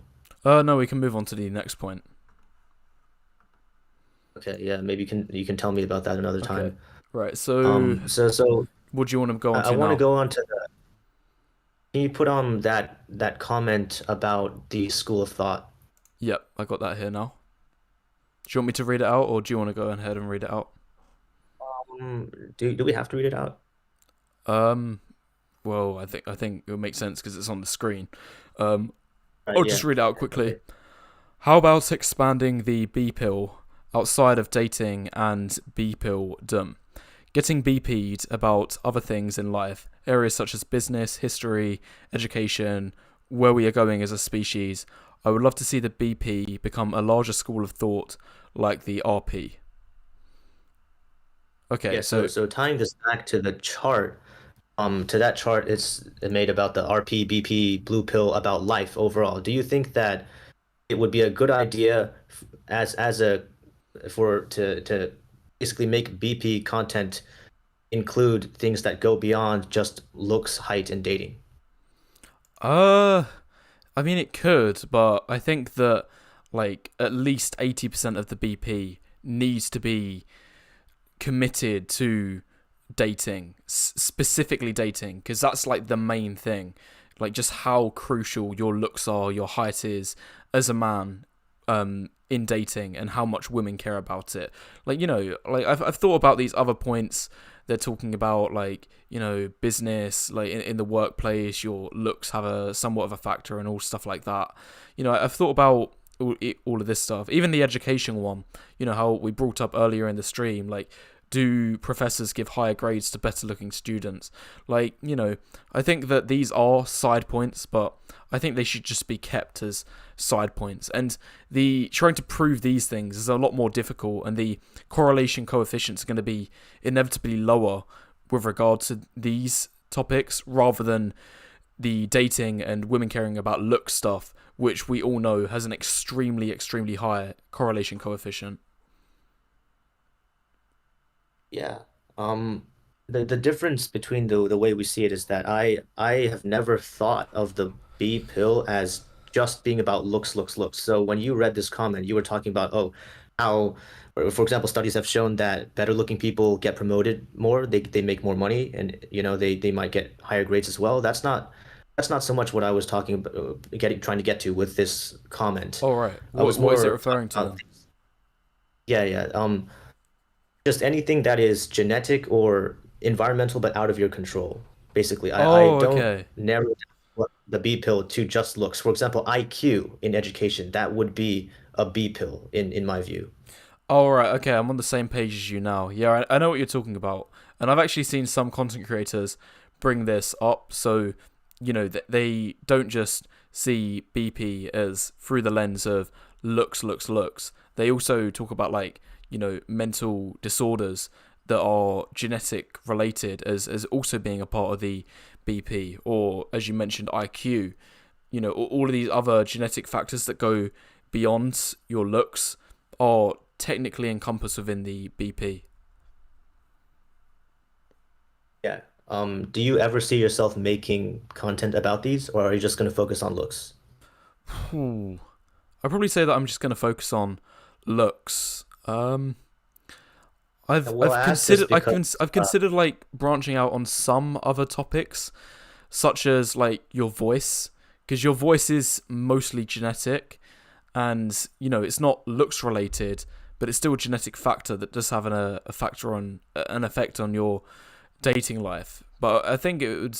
I'm for the most part, as I said, at least 80% of my channel is going to be talking about looks and dating, like trying to tie those two things together. Like, I would love to talk about, money and IQ, say, but if I'm going to talk about those, I'd probably talk about them on the second channel more, where I, have a broader range of topics, like, in life setup. And that's where I can talk about more other genetic factors, how it relates to other parts of life. But as for the main channel, it's almost strictly looks and dating, linking those two things together. yeah, that's totally fine because that's your specialty, And the reason I'm such a fan of expanding the B pill beyond just looks is that I think that if you look at like one of my earliest videos I ever made, I was talking about how if you only focus on just the looks part of the B pill, eventually your channel is going to turn into a meat grinder because you just run out of things to say. Hmm. And do you Yeah. think your channel in that direction? Because I see you just like making multiple videos of subscriber face ratings. I'm like, has this guy run out of ideas or what? That was like quite a long time ago when I did the. Oh no, the subscriber face ratings, the Unigirls ones. Yeah. Oh yeah. Like I've got a couple of those, but they're not going to be like the future of the channel, like going on for ages. But honestly, I think there is some truth to what you're saying, and the way that I've set up my channel is that I have created evergreen content, and evergreen content means that the content never really dies. And what I'd recommend to all 400 people watching here is if you ever think that some of my videos or like the newer ones, is like rehashing or is something that you've already heard, blah blah blah blah blah. Just go watch my old videos. Go watch my old videos. They're some of the best ones that I've got, and they're the most relevant data, some of the best examples, and the videos that are uploaded on my channel from 2 years ago, they're just as relevant today as they were when they were first uploaded. But the problem is with most people on YouTube is they're very stuck in, like recency and dopamine and just chasing the next dopamine hit. That's why you've got channels like Darius M who just have the exact same format, the exact same style of video, uploading on a daily basis. And I like Darius M. I think that he's got some, good content on his channel, especially his older stuff. His newer stuff is a lot more repetitive and meat grindery. However, why are people, if you, go on any particular day and see he's uploaded a new video, why does that new video get 100k views on the first day, but a video that he has from 5 years ago, which is clearly of a higher quality than the video he's just uploaded, will only might get 100 views on that day? Like, why is there that disparity when you would anticipate that the high quality video would get more views? But it's because, as I said, people are just so caught up in dopamine, and they love the recency and the hit pieces and the news and all of this stuff. Yeah, I see that on YouTube a lot with channels that you mentioned in your older stream, like Man Talk, Manosphere Highlights Daily, Yeah, Man Daily Guide. They're all Uploads. called the same. Yeah, They all sound the same. Like they all sound like they've been created by the same guy, and it's just like different, ever so slightly different branding on all of them. Like Man Talk, Man Guide, Man Wisdom. Like just insert man, but like with any other word. Man improvement, just whatever word you can think of, and boom, start Man uploading. Pill. Yeah, start uploading daily TikTok reaction content, and it's an easy way to get 50,000 guys watching you every single day. Right, right. All right. Do we have anything else to talk about on this particular subject, or should we move on to the next thing? Yeah, that's all I have to say about this. Let's move into. I want to talk about the importance of personality just briefly because I know that I'm taking a lot of time, so I'll just kind of get this over with. Okay, so should we? The importance I'm of guessing I'm on the personality. right So I poll. want to let me see. Let me see. Actually, It's the one that all you right. Can you uploaded put on up the your two channel. polls? Okay, The so two you want the polls. 2 polls. All right. Okay, so I'll just read them out quickly. So the first one is asking about your audience's current Oh, sorry, status. sorry. No, no, no. This is not this one. Sorry. The one that has two polls and one image. 2 polls and one image. Yeah, did you receive that? No. Was Oh, wait, was was that this one, right? potentially the one that I had to remove? Oh, no, no, no. Because That I that's sent you not a the one that has WhatsApp been. message. That's no, that's not the one. It's the other one. Okay. There's no image on this slide. This is just 2 polls. I'm looking at all of these slides I have. There's no one with 2 polls and one image. This is the one. Oh, this is the one. Okay, I'm on the right one. Okay. Okay. Yeah, so the first one asks about your audience's relationship status. There's 3% who are married, 13% in a long-term relationship, 17% says they're single but spinning plates or playing the field. What I'm insinuating there. And then the last one is single and have no options. And then you have 4% of your audience is either women or didn't want to answer the question. And then do you want to read Yeah, out and the the second second poll, or do poll. you want to analyze the first one? Yeah, I'll read the second poll. Which of the following numbers is the closest to your face rating out of 10? So it's kind of this distribution. The options go 3, 4, 5, 6, 7, and 10% said 3, 19% said 4, 30% said 5, 23% said 6, and 18% said 7. And the distribution has a slight skew towards above average. Now, the the kind of discrepancy between these two polls is why I want to bring up maybe the main one of it's a very strong factor in the reason that our community isn't getting dating results. It may not be looks, because why do we see it would make sense. It would make sense to me that it's all about looks if most of the voters of the second poll said that they're sub 5, but that's not the case. So what do you think about this? Okay, so what you're saying is that based on the fact that if I just did the maths on this, 70% of your audience claims to be a 5 or above, then why are almost 70% of them also celibate? Yes.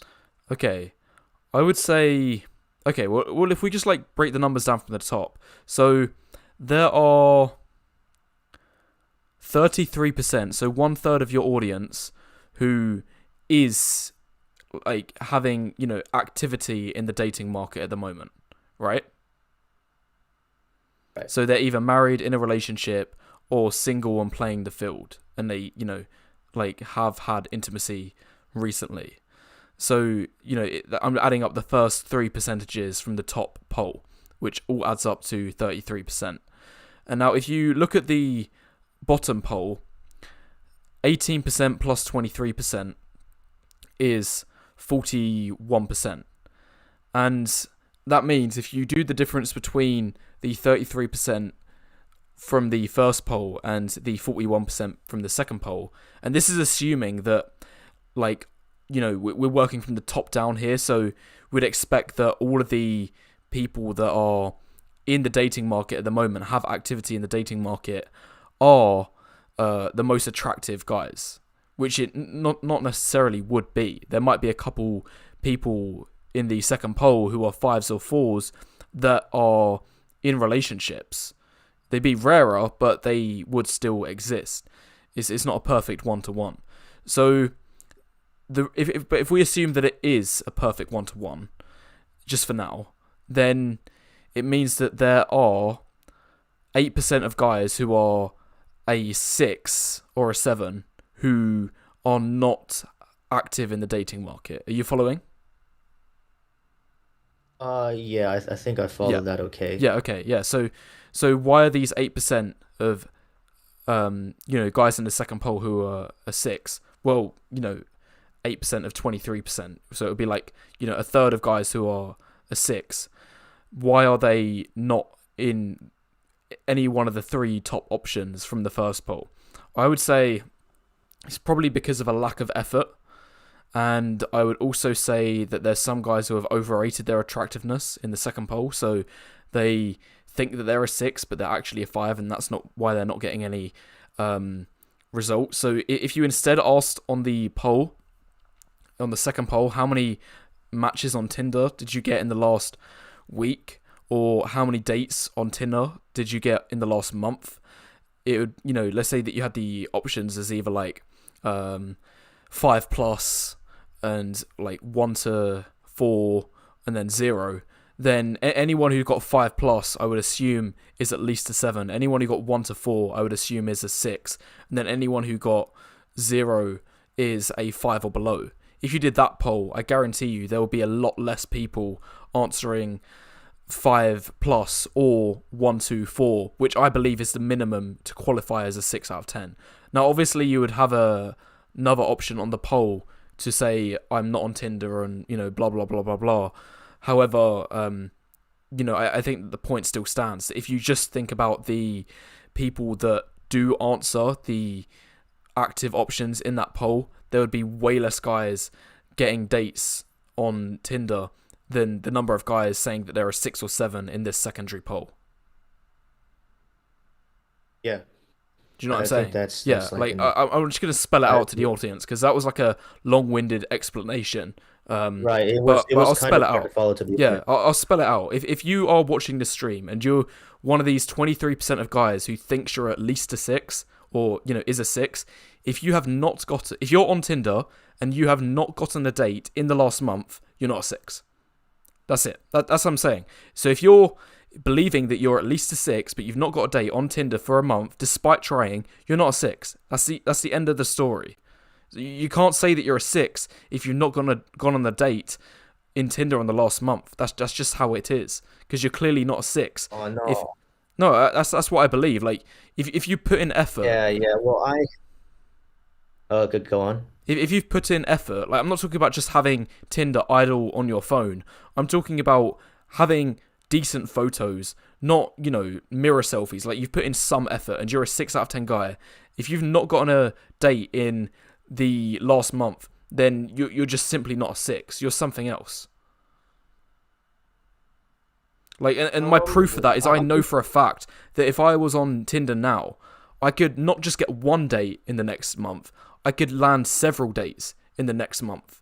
And that proves that I'm a six. So anyone who's, saying that I'm not six, just look at the Tinder results. You can rewatch my Tinder experiment to see I got 9 dates in 1 month.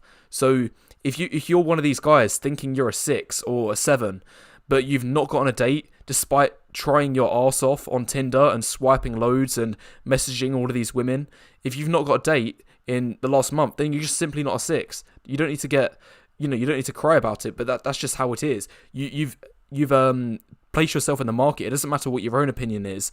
It matters what the feedback you're getting from the market is. It's like you can try and sell your house and believe that you're going to get 400k for it, but if the maximum offer that you're getting from potential buyers is 200k, then your house is worth 200k. You can say it is worth 400k all you like, but the truth is that it's worth 200 because that's what people are offering. Your point is similar to how your belief that the the best way, or maybe one of the best ways to find out how attractive you are as a man is to just go out and approach a bunch of women and gauge how they treat you. And I don't agree with that because How come? you're ruling out you're ruling out social skills as a factor, and especially it's a lot more important for this community because I from the Chris Williamson podcast with Hamza, they brought up a statistic that 40% of the people who use BP forums like Looksmax and the other BP forums, they said that 40% of them have autism. Okay. And I think that's like shocking to me. That's so massively high. And knowing that that is a big factor in our community, we can't just rule out game. Okay, yeah, I understand, but I think that my example still is relevant because we know that online dating is 90% looks. So even if you've got some mental condition, such as the one you mentioned, the only reason I'm saying the one you mentioned, because I'm not 100% sure if saying the conditions out loud is demonetizable, so I'll play it safe. The reason I think my example still stands is because online dating is 90% looks. So even if you are, one of these people that has the conditions, if you're a Chad, the women aren't going to know until they at least turn up to the date, and that's when it's going to be downhill. But I do agree with your point that if I had previously stated that you should approach 100 girls, see how they treat you, and then see, gauge from that what your SMV is, that's not going to be entirely accurate, because if you are one of these guys that has these conditions, even if you're like a 7 or an 8, you're probably going to get lower results compared to if someone is a 7 or 8 but didn't have one of those conditions.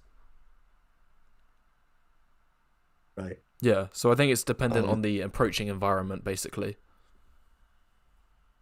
okay. And speaking of the approaching environment, can you show up the poll where I drew a line over your graph? Yep. Okay.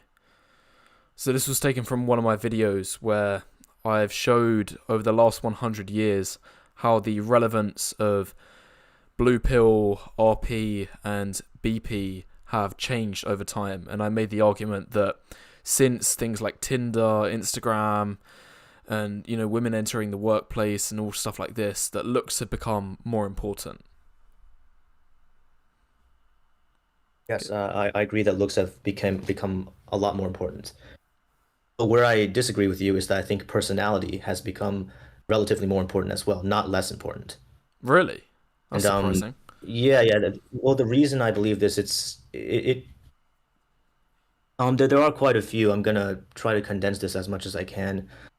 Um, so back in the day, there were more like arranged marriages, and like the approval of your family or your community played like a much bigger role in marriage. And in like I've heard that in some places that the the culture was such that marriage was not seen as like a love-based thing. It was seen as like a practical utility-based like tool to raise children, and the people didn't actually have to even click with each other. So I think back then it was in the past it was money and status played like a huge role, and like personality is less important relatively than it was today.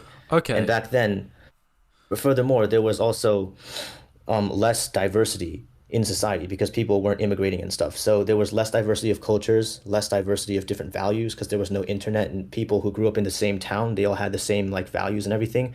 There was less diversity of masculinity because you didn't have soy boys. Every guy was like an alpha, would be an alpha today. And because there was no internet, everyone basically had the same level of social skills. And today it's very different because the gap between the people who have good social skills and the people who don't is getting wider and wider. Okay. Yeah. Yeah, I understand what you're talking about.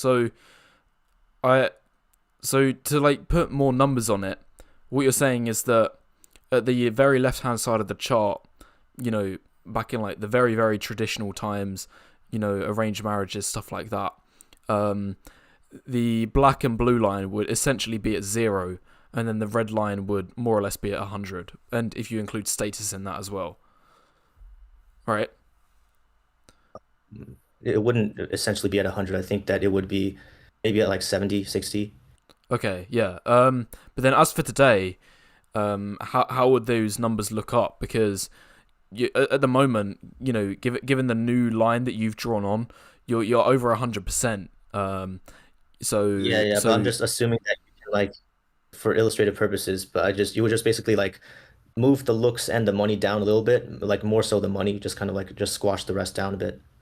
Okay, yeah, I understand, but um, I think this kind of relates to your pie chart video, like the pie chart fallacy video, that today, looks and personality, they are more important, but that doesn't necessarily that like the relativism has followed the same. Because the way that I would change this chart is that I would say in the last 20 years, although I agree based on your argument that personality's importance has increased, it's increased at a slower rate than what looks has.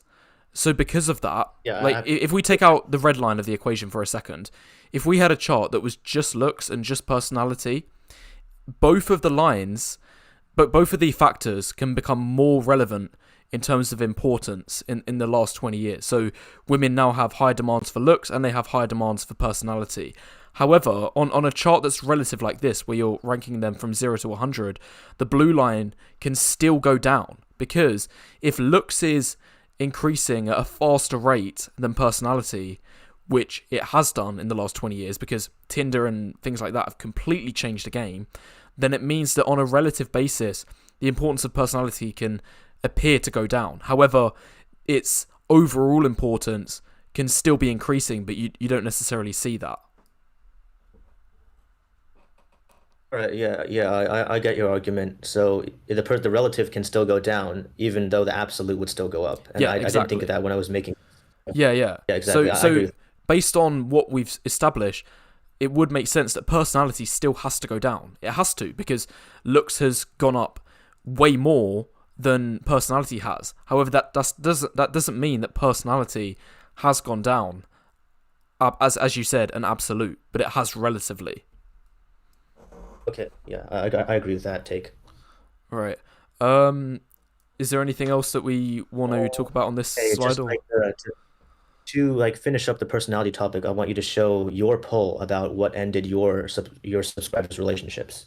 Oh yeah, this one. This one. Yeah, so although I agree with the BP that looks is like the number one most important factor for getting your foot in the door and how many options you're gonna have, um, that if you don't that personality and like non-looks traits can definitely be a deal breaker in a long-term relationship. And it's the most it's the most common reason that it actually ended, according to your this Ah, poll. yeah, I understand this argument, and this actually, like, on the surface, this significantly debunks the RP, because if people say like, "Oh, money is so important, bro," then how come so few people have actually broken up out of money? Only 3%. However, I don't think that this carries across into the BP department. So what it sounds like the argument you're trying to make is, or I don't necessarily know if you believe this, but a blue pillar would look at this data and say like, hey, look, 37% of relationships had failed, or actually even more than that, because if you take away this data, it's even higher.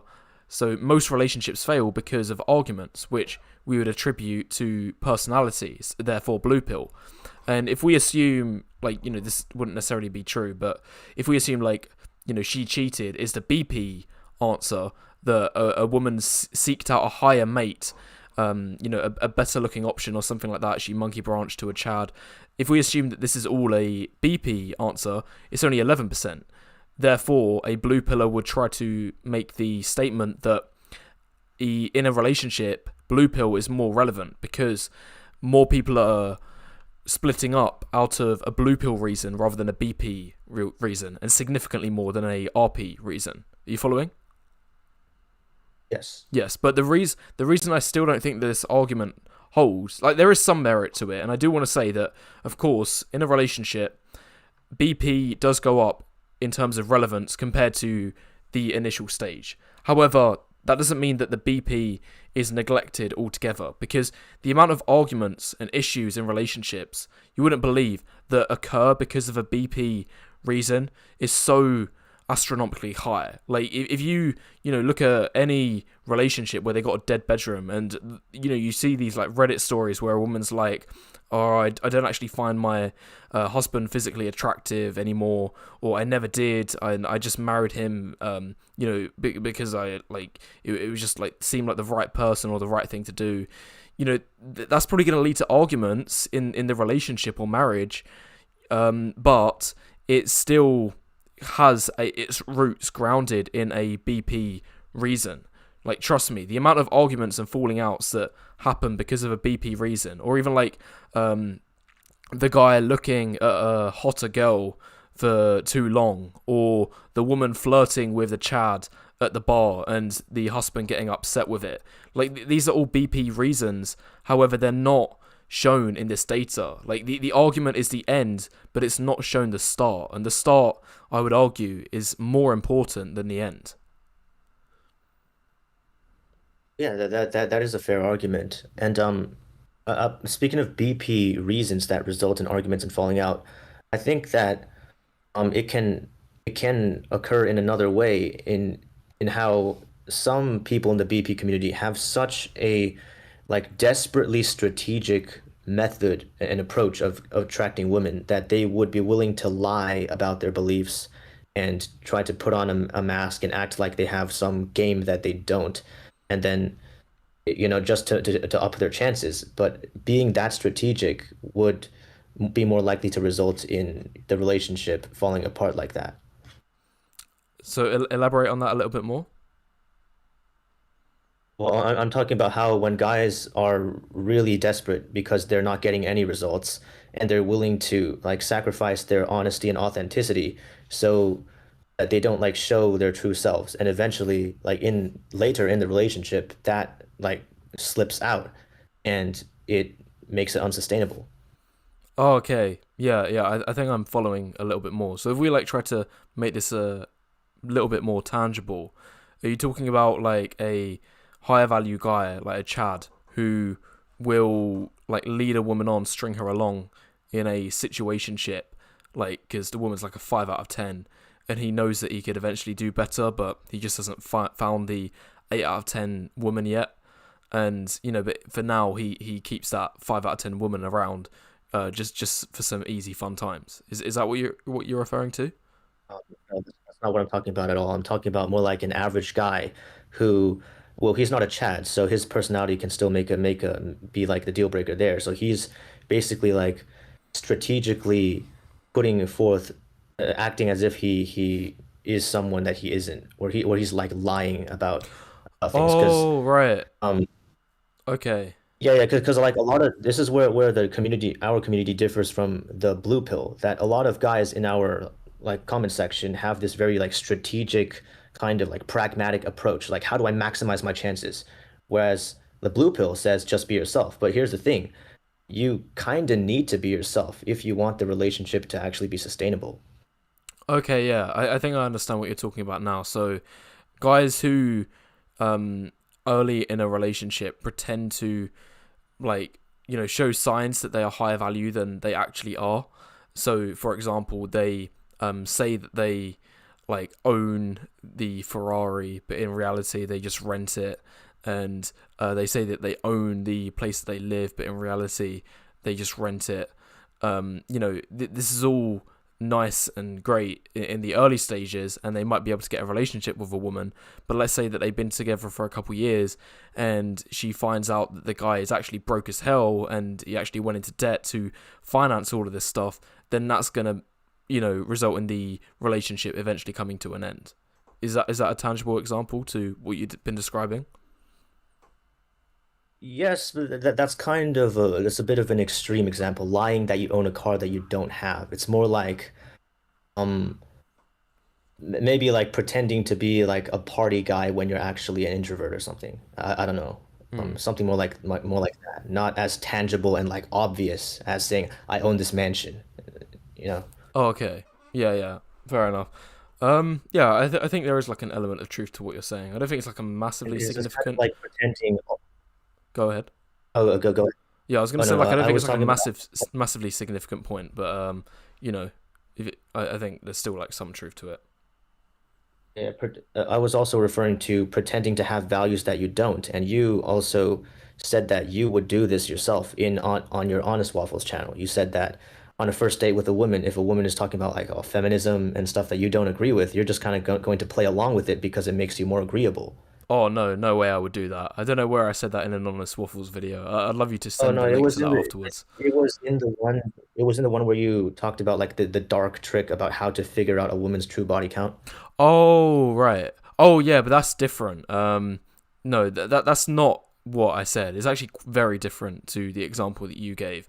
So what I said about in that video is that you essentially want to be very unreactive to a woman in the early stages of dating, and like if you are present yourself as an open book and an open mind, then she'd be happy to fill in those pages and tell her life story, and tell and like spill out any potential red flags that she has, because she trusts you because you've like given the face of being an open book. um so you're not like deluding her to say like you agree with all of the crazy opinions she might have. What I'm saying is that you just be unreactive and unresponsive, and you never like answer any of her questions. You just say like, oh, I haven't thought about that, blah blah blah blah blah. So you don't give an opinion, and you allow her to say all of the information you need to know. And if it's red flag information, then you stop dating her. Or if it's good information and she says the answers that you do want to hear, then that is when okay, this woman actually might be long term potential. That's what I was saying in that video. Okay, okay. Yeah, I might so I did like misinterpret your point there.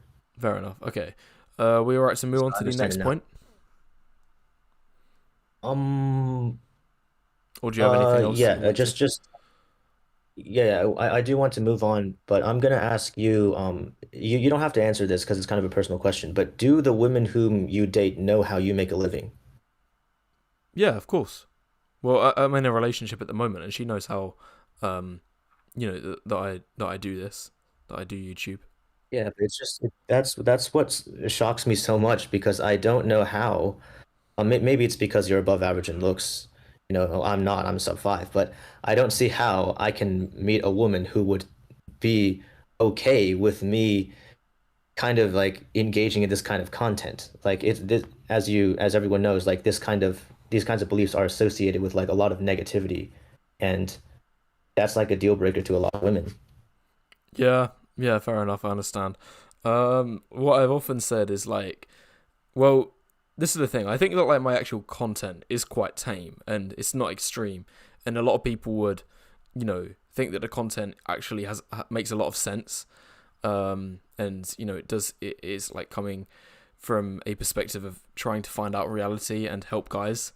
But I agree that on the surface, like if you just go onto my channel and you like start looking at the thumbnails, yeah, you're gonna be like, oh, what the hell is this stuff? Like this just looks like some extreme person who is really bitter and outraged, blah blah blah blah blah, pandering to upset, depressed guys who are finding difficulty in dating.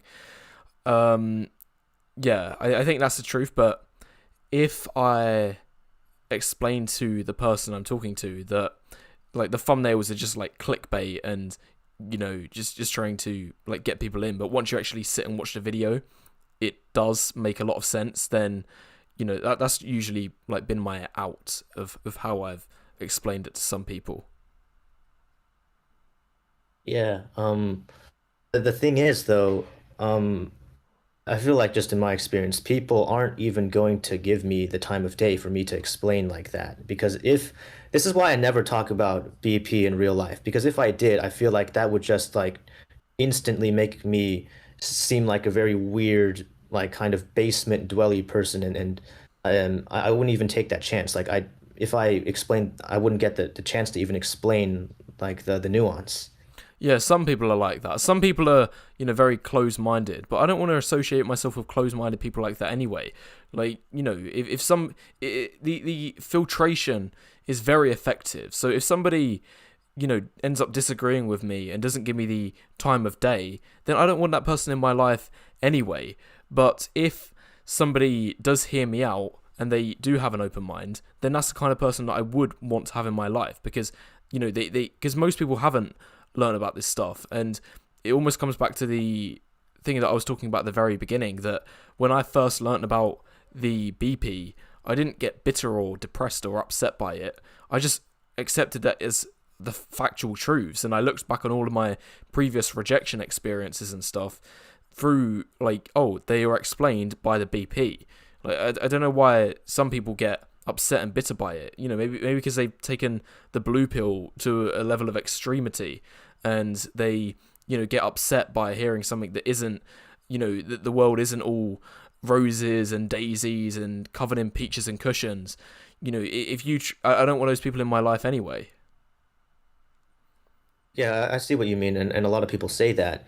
But the BP part of it is that you don't directly choose what you believe, and you have to be genuinely convinced of something to believe it. So because you and I both believe this thing that the mainstream disagrees with, that makes our social lives harder because we want only to associate with people who actually are like genuinely interested and aren't going to be so close-minded, right? But the more like deviant your belief is from the mainstream, the smaller that pool of people will be.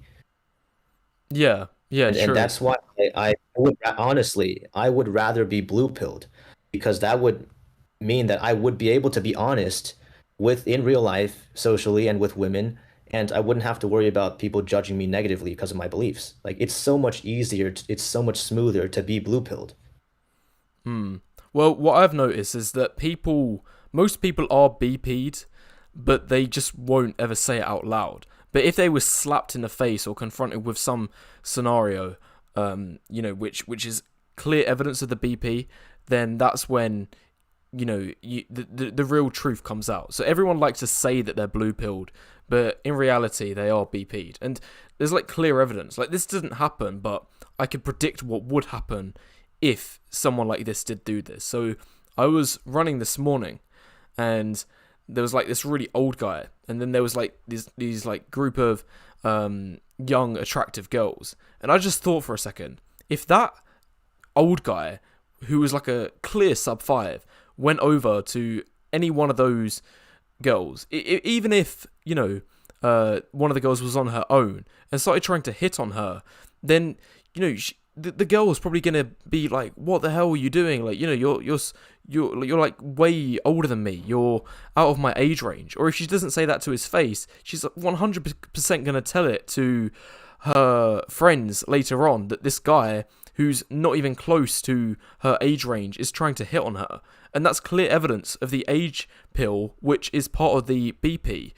And if you contrast that to someone who was in her age range and reasonably attractive, then it wouldn't be met with the same response.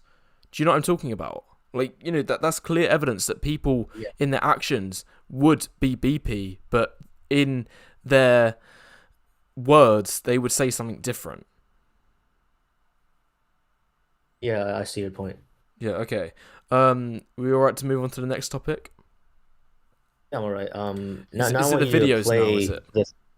Yeah, the videos, right? Okay, right. So let me bring it up. Here it is. But do you want me to provide some background before we play them? Okay, go ahead. I've got the looks versus confidence one first. Okay, yeah. The one So who's it's doing a about reaction to my video.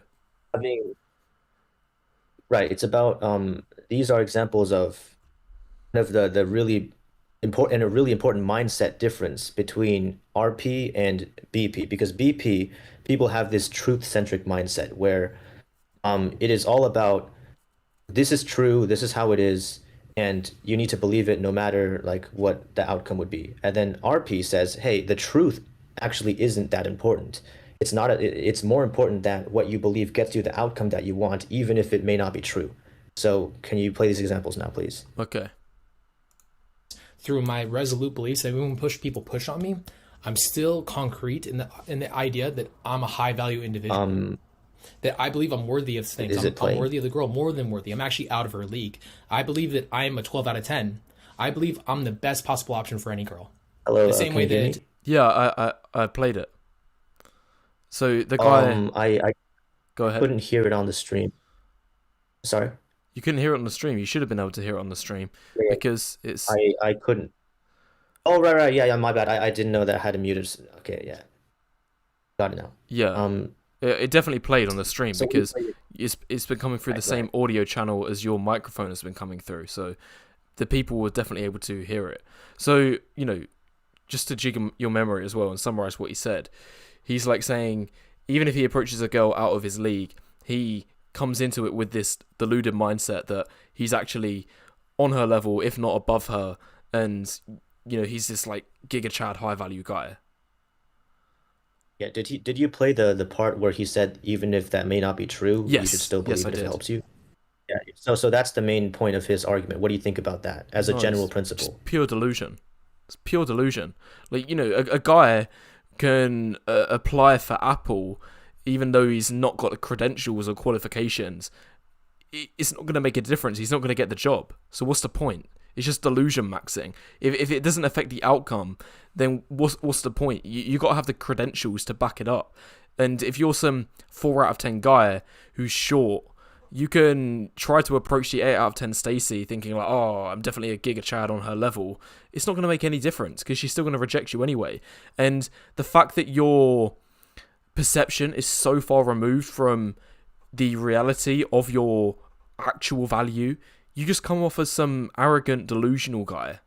So it's a terrible, terrible strategy. Like, at least have your reality be in alignment with your perception. As someone just said in the comments, delusion maxing.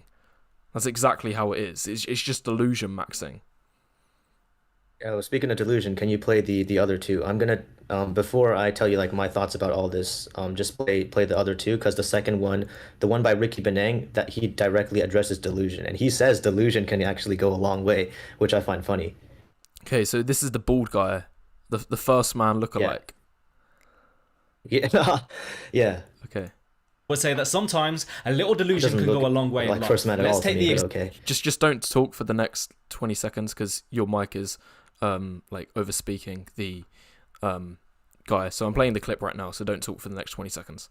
a good thing either. In fact, I would say that sometimes a little delusion can go a long way in life. Let's take the example of the bull and the matador. You throw a matador into a bull ring, he knows the reality. He knows that he's got nothing but a red cloth and he's standing in front of a 1,000-pound bull who is ready to tear him apart at the first sign of contact. That's the reality of the situation, but this is where the delusion kicks in a good way, because he's got that bit of delusion to say, hey, maybe I can avoid it, maybe I can overcome the bull, and that actually allows him to overcome that dangerous situation. Maybe that's Okay, I've just watched it. He gives like the bull analogy. Yeah. Yeah, I don't think and can you this. play- I don't think this example is at all tangible to dating in real life. Like Yeah. a bull, I think this is a pretty terrible example. it is because a because- bull is 10 IQ, and you know a human can outsmart a bull, but a woman is not the same. Like, does he think that he's going to be able to go up to a woman, and you know, oh, if she's stupid maxed, then I would be able to delude her into believing that I'm actually a 8 out of 10 giga Chad. Like, women aren't stupid.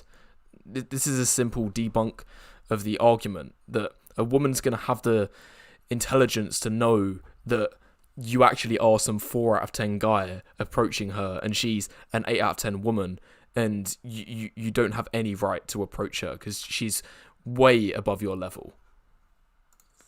And this is the last one? Yeah. Okay.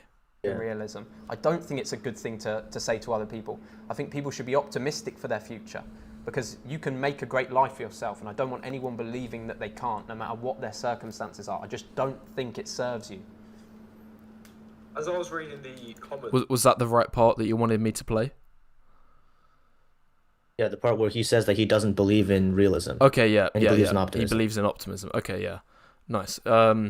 Yeah, okay, yeah. I think they're all like saying essentially the same thing. It's just basically delusion maxing, which is a terrible, terrible strategy. It doesn't work, not in any department of you know your life. Like, okay, fair enough. If you're like 5% delusion maxed, it can work in your favor, but at least your perception is you know, reasonably close to your reality. So if you fake it till you make it, like if you lie on your resume 5%, you might still be able to get your foot in the door, and then once you get the interview, then you might be able to claw it back and improve, you know, actually get the job because you delusion maxed in the initial resume stage. So it can work if you do it, you know, to a small degree, but not what any of these guys are saying. Like, these guys are taking it to another extreme. They're just saying, like, you might as well have no value, but as long as you just believe you have value, you can be as like incredibly delusional, and that's all that matters, which I just think is a terrible, terrible argument. Yeah, I definitely think in many cases, like in the examples you brought up, where you're like a 5'2" balding guy and approaches Stacy, you're not gonna delude her into thinking you're a Giga Chad. Like, that just won't happen. Yeah, But, but like if what you're a about- 7, maybe if you're a 7 and you're 6 foot, like, you know, you might be able to get away with it. Like, just think about online dating apps for a second. How many guys who are 5'11" say that they're 6 foot? So many. And how many guys have got on a date with a woman because they've put 6 foot in their bio, even though they're 5'11"? And they've gotten away with it. They've got that first date, and then they've ended up like having an opportunity with that girl, potentially even going on to date her. That's because they've delusion maxed, but by 1 inch. 1 inch of delusion maxing is okay, and they have got their foot in the door, and they've used that to get the date with the woman, and now they can show more value on the date, and it can compensate enough that the 1 inch that they delusion max on their profile doesn't make a difference. But if some guy was 5'5" and delusion maxes 7 inches on his bio, says he's 6 foot, that's never gonna work, and the woman's gonna walk straight out. It's gonna be crazy.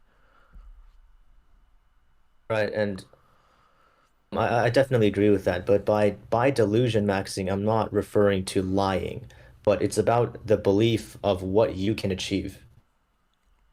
It's the belief of what you can achieve, but it doesn't if change you reality. believe Like you can believe that you're 6 foot. You can believe you're 6 foot as a 5'5" guy, but reality is reality. Like at the end of the day, these beliefs are just beliefs. It's always going to be different from reality. It doesn't change the reality, but I think that you are seeing that you're very like advantaged mentally because you, as you said, you've never gotten depressed or felt unmotivated after hearing about the BP.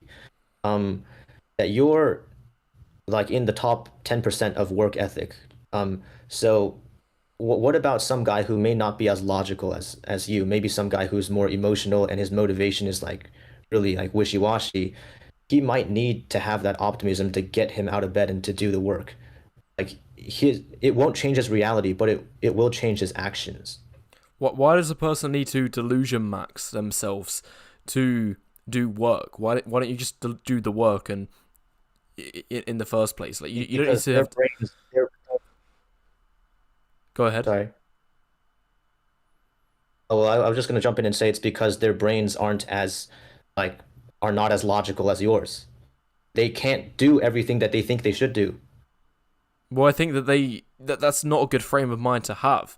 I don't think this emotional thinking is good. You need to rely on logic and look through life in an objective lens and what's actually going to get you the results. Because once you practice this line of thinking, you're going to do the things that are going to bring a tangible benefit to your life, and the work is worth the rewards. If you have an emotional thing and you work based on emotion, then you're either gonna do the wrong things or you're gonna wake up one day and not want to go do the things that you've set out to do because your feelings aren't there. Like you should always rely on logic and things like discipline, which means that you know, like just like Hamza says at the end of his videos, do the hard work, especially when you don't feel like it, blah blah blah blah blah.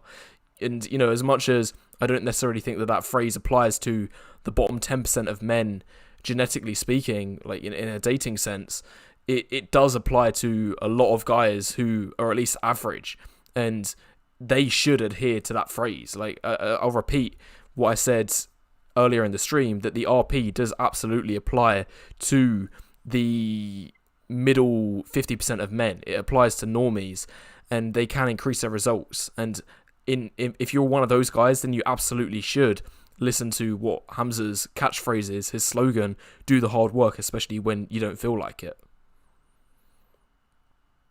Yeah, I agree with that in theory, but I think that in practice, just because you tell people do the hard work, especially when you don't feel like it, I think that like 90% of people just don't have the willpower to do that, and it's more effective to kind of dangle the carrot on the stick and delude them into thinking the reward's actually way bigger than it is, because that's going to give them so much more motivation. No, I disagree. I disagree, because what I actually think happens is that if you oversell somebody the dream that they're going to get some crazy results, once they start and they're not getting the results that they've been promised, then they actually quit early. And you see this in, you know, I'll have to like research the actual studies after the stream, but you see it a lot in the fitness industry, that you get like fitness gurus who are like, oh, you can lose 30 pounds in 6 weeks, bro. You know, it's like the miracle diet plan, the miracle exercise plan. It's going to be easy. And when the person enrolls in the program, if they reach the first week and they've barely made a dent, then they're going to quit and they're back to square one again. I think selling people realism from the beginning is going to be a lot better for the person, because once they start whatever program or, you know, results that they're trying to achieve, they're going to have the motivation to continue moving forward because their results are in alignment with their expectations. Well, going with what a lot of RP YouTubers say, those results may not come until years down the line. Do you agree with that? Honestly, no. Like, I think realistically, dating as a man, it comes down to the 80-20 rule. Like, 80% of your value can be fixed in 20% of the time. Like, if you want to get a date in the next month and you're at least like an average guy, then just looks max like crazy. Do everything, all of the easy stuff, the low-hanging fruit, to increase your value by as short amount of time as possible. Like, you're not going to become a millionaire in a month. It's just not going to happen. So if you was going to try to get a date in the next month and you're at least average, then you would looks max to the best of your ability, like maximize all of the short-term characteristics that you can, and then get on all of the dating apps. Hire a photographer for one day if you need to. Get some really solid photos. Spend the day doing that. And then get on all of the dating apps. Swipe and message like crazy. Cold approach women like crazy. And it should work out. But that's not like a long-term, solution. It's like quite short-sighted. So, these RP guys who say like, oh, just focus on yourself, bro, for like 3 years and... don't worry about not having any results. Like, I don't think that that's a good solution either. I would rather prescribe a man who was at least average to, like, at least get a taste of what's to come by giving him one, like, result, like, showing that getting a date with a woman is possible in a short period if you wanted to. But, like, once you get him on that path, that's when I would start thinking about all of the long-term and preservation factors. Like, there's even guys who are listing them in the comments now, like, skincare, that's more like a long-term thing. It's not going to get you results tomorrow, but it's going to absolutely help 2 years, 3 years down the line, or even longer than that. Yeah. Now I want to talk about locus of control because studies have shown that people who have an internal locus of control tend to be much more successful and happier when other factors are accounted for. But the harsh reality is that there are a lot of factors outside of our control, such as our genetics, that do hold us back. But it seems to be that the more internal your locus of control is, the more successful and the happier you are. So what do you think about that? Okay, but how about I would assume that the bell curve, the failures are worse for the ones who believe the internal locus of control. Because think about it this way, like, if, there's some singers, and you've got singers who believe that they haven't got enough talent, and they believe in an external locus of control, such as genetics, and they're never going to make it big time. Now, because they believe that, they never make the big move, and they never become a professional singer. However, they have saved a boatload of time and effort and energy because they've not pursued a career in singing that they never had the talent for in the first place. And if you compare this to, like, the boat of people who do believe in an internal locus of control, then 95% of them are never going to make it. And they can believe all they want that they're eventually going to become a big singer, but 95% of them won't make it. Now, obviously, the 5% who do have the natural talent do end up making it, but most of them don't. So I would say that the bell curve of people that believe in an internal locus of control is broader, because the successes, obviously, they're like to the very far right of the curve, and they're the winners. But the far left of the curve, they're like the biggest losers, because not only have they not made it, but they've also wasted a load of time and effort in the process. Hello? Yes, I see your point. It's there's always an opportunity cost, right? Yeah, exactly. So if you believe in an external locus of control, like let's say if you're some like sub 4 guy, like you're genuinely a proper sub 5, you're 5'5", and there's nothing you can do, then I would say that learning the BP would be very beneficial to his life, because he would learn that dating would be a complete waste of time. There's no point in him putting in the effort. He's better off focusing on other things that make him happy. Whereas if somebody who is that same sub-4 guy who's 5'5", if he has the internal locus of control and believes in what these delusion maxers are saying, then chances are he's going to be in an even worse position than the guy who just called it quits, because he's going to waste a bunch of time, probably a lot of money as well, and potentially like enroll in these guys' scams and courses, whatever. And he's probably also going to eventually get burned in the dating market if something ever does materialize, because let's say he gets married to a woman who doesn't actually find him attractive and he's been beta boxed and he doesn't realize it, then that's probably going to end up in a divorce, and it's going to screw him over later down the line. So him believing in this delusion, it's just kick the can down the road for him, and he'd be better off just focusing on other areas of life that make him happy instead. That's my point. Yeah. So, do you? I just want to figure out, like, what do you see as like a kind of a realistic ideal outcome in at the macro scale? Is it like an okay state of the world for, let's say, only half the male population to date or to have wives? Say that part again. Let's say that only half the male population has wives. Is that like an okay outcome in your view? Well, that's how it was for most of human history, wasn't it? That all women reproduced and only half of men reproduced. That's how it was throughout all of human history for like 100,000 years. Yeah, I see where you're coming from, but I think that because you say a lot of like the guy is saving himself the trouble of being in that beta bucks relationship. He might as well focus on other things in his life. It seems like it's you see it as a satisfactory outcome, or like the bottom, let's say 30% of men to just not pursue dating because the results just aren't going to be worth it. Is that your view? Yes, it is. I'll tell anyone watching right now, if I woke up tomorrow and I was like a sub-4 guy, like genuinely a sub-4, then I would just focus on other things that make me happy. Like I wouldn't even bother trying to pursue women, because I know that at best they'll just see me as some beta bucks. They'll just use me for my money. So what's the point? Like I've spoken to some people who are in that position, and they say, like, still in order to get their desires met and satiate their desires, they sometimes pay to play. That's like a possibility. But if you're in that position and women see you as so unattractive, then what's the point of trying to go the natural way? Like I just don't see the point of that.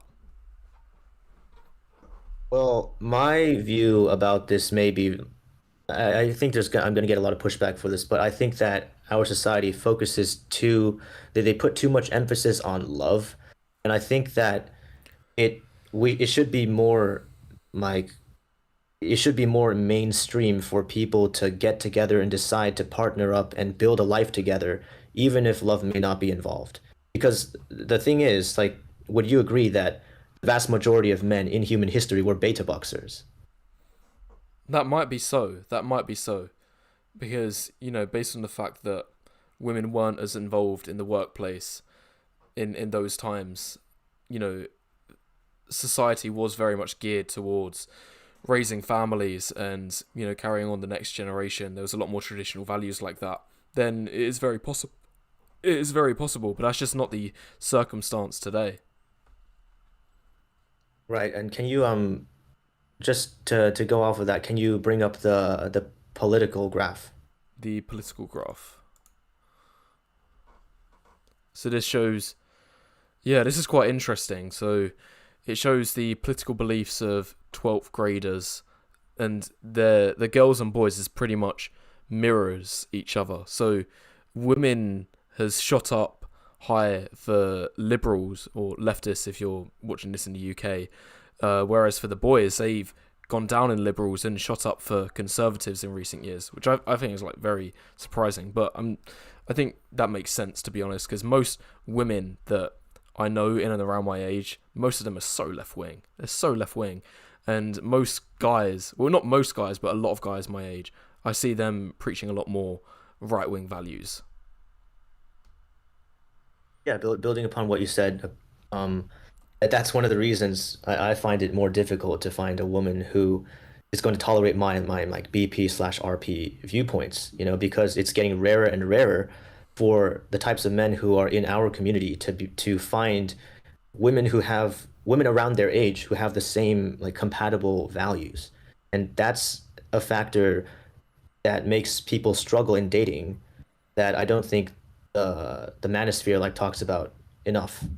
I don't know. Yeah, I kind of I mean, see why that would be your talk about it, hypothesis, but I would disagree with that slightly because I would take the chart with a grain of salt, especially the left chart, where like the women, most women are liberals, because most young girls that identify as a left wing, like I don't think they actually believe that. Well, they might say they do, but what I think is more the case is that they've just seen a bunch of TikToks and they've jumped on the bandwagon. They're sheeple, not people, and they're just like regurgitating what they've heard on TikTok. Like, how many of them have actually given the critical thought on these subjects and come to their own conclusions on these political beliefs and these very, very core values? Because I think that a lot of these people, and this is why you see most people become more conservative as they grow older, because I think most people start out just by learning all of these catchphrases and slogans and this, that and the other, and they start off left wing, but that's because they've not thought about it. But then as they grow older and they think about it a little bit more, that's when they start to lean more right. Do you know what I'm talking about? Yeah, I know what you're talking about. I think that plays some role, but I think the bulk of it is just that the right wing views of today were the left wing views like 20 years ago. That people just stay stuck in their ways when society progresses past them. There is some argument to be made for that. I think there definitely is an element of truth to what you've just said there, but it's not the most important factor. I do believe that people do become more right wing as they get older, especially economically. Like, I think that your point is more true with regard to social aspects of politics, which is still jumbled in the left-right spectrum. So, for example, the like women were able to vote 100 years ago is like the gay rights of today, or women's right to be in the workplace 50 years ago. So those social issues, like they usually do stay in place as people get older, and people aren't shifting more right on those subjects. Like the spectrum is what shifts, not people's opinions. However, economically, I do believe that people become more right wing as they get older, so they are more likely to protect property rights, lower taxation, and things along those lines, like self-sufficiency. Yeah, when they get older, they gain more wealth and they want to keep that. But when they're young and broke, they just want to have more for themselves. Yeah. There is an element of that as well.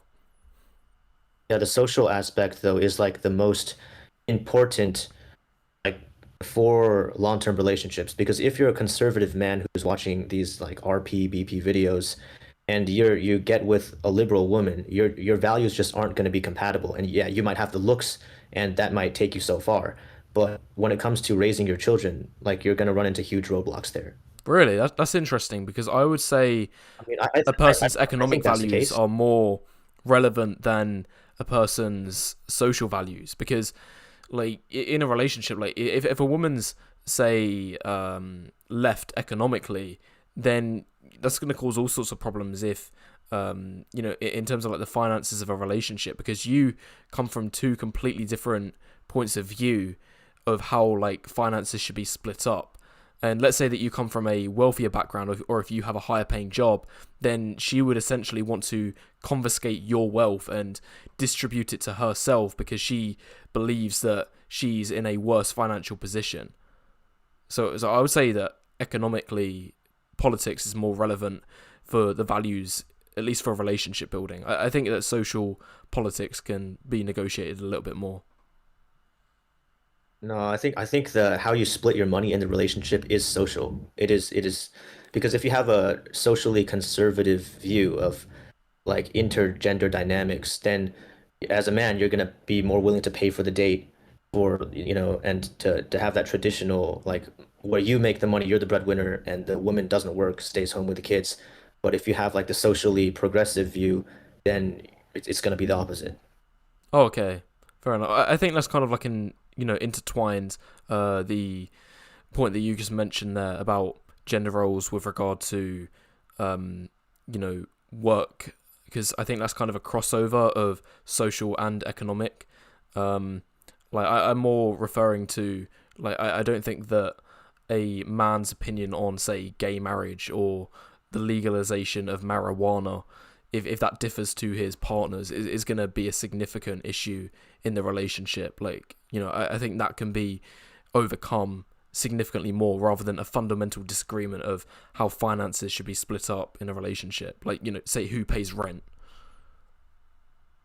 Like that, Yeah, I would say I agree with that. crops up a lot more than someone's opinion on the legalization of marijuana. Like if one person believes one way and the other person believes another way, how would that actually affect the relationship?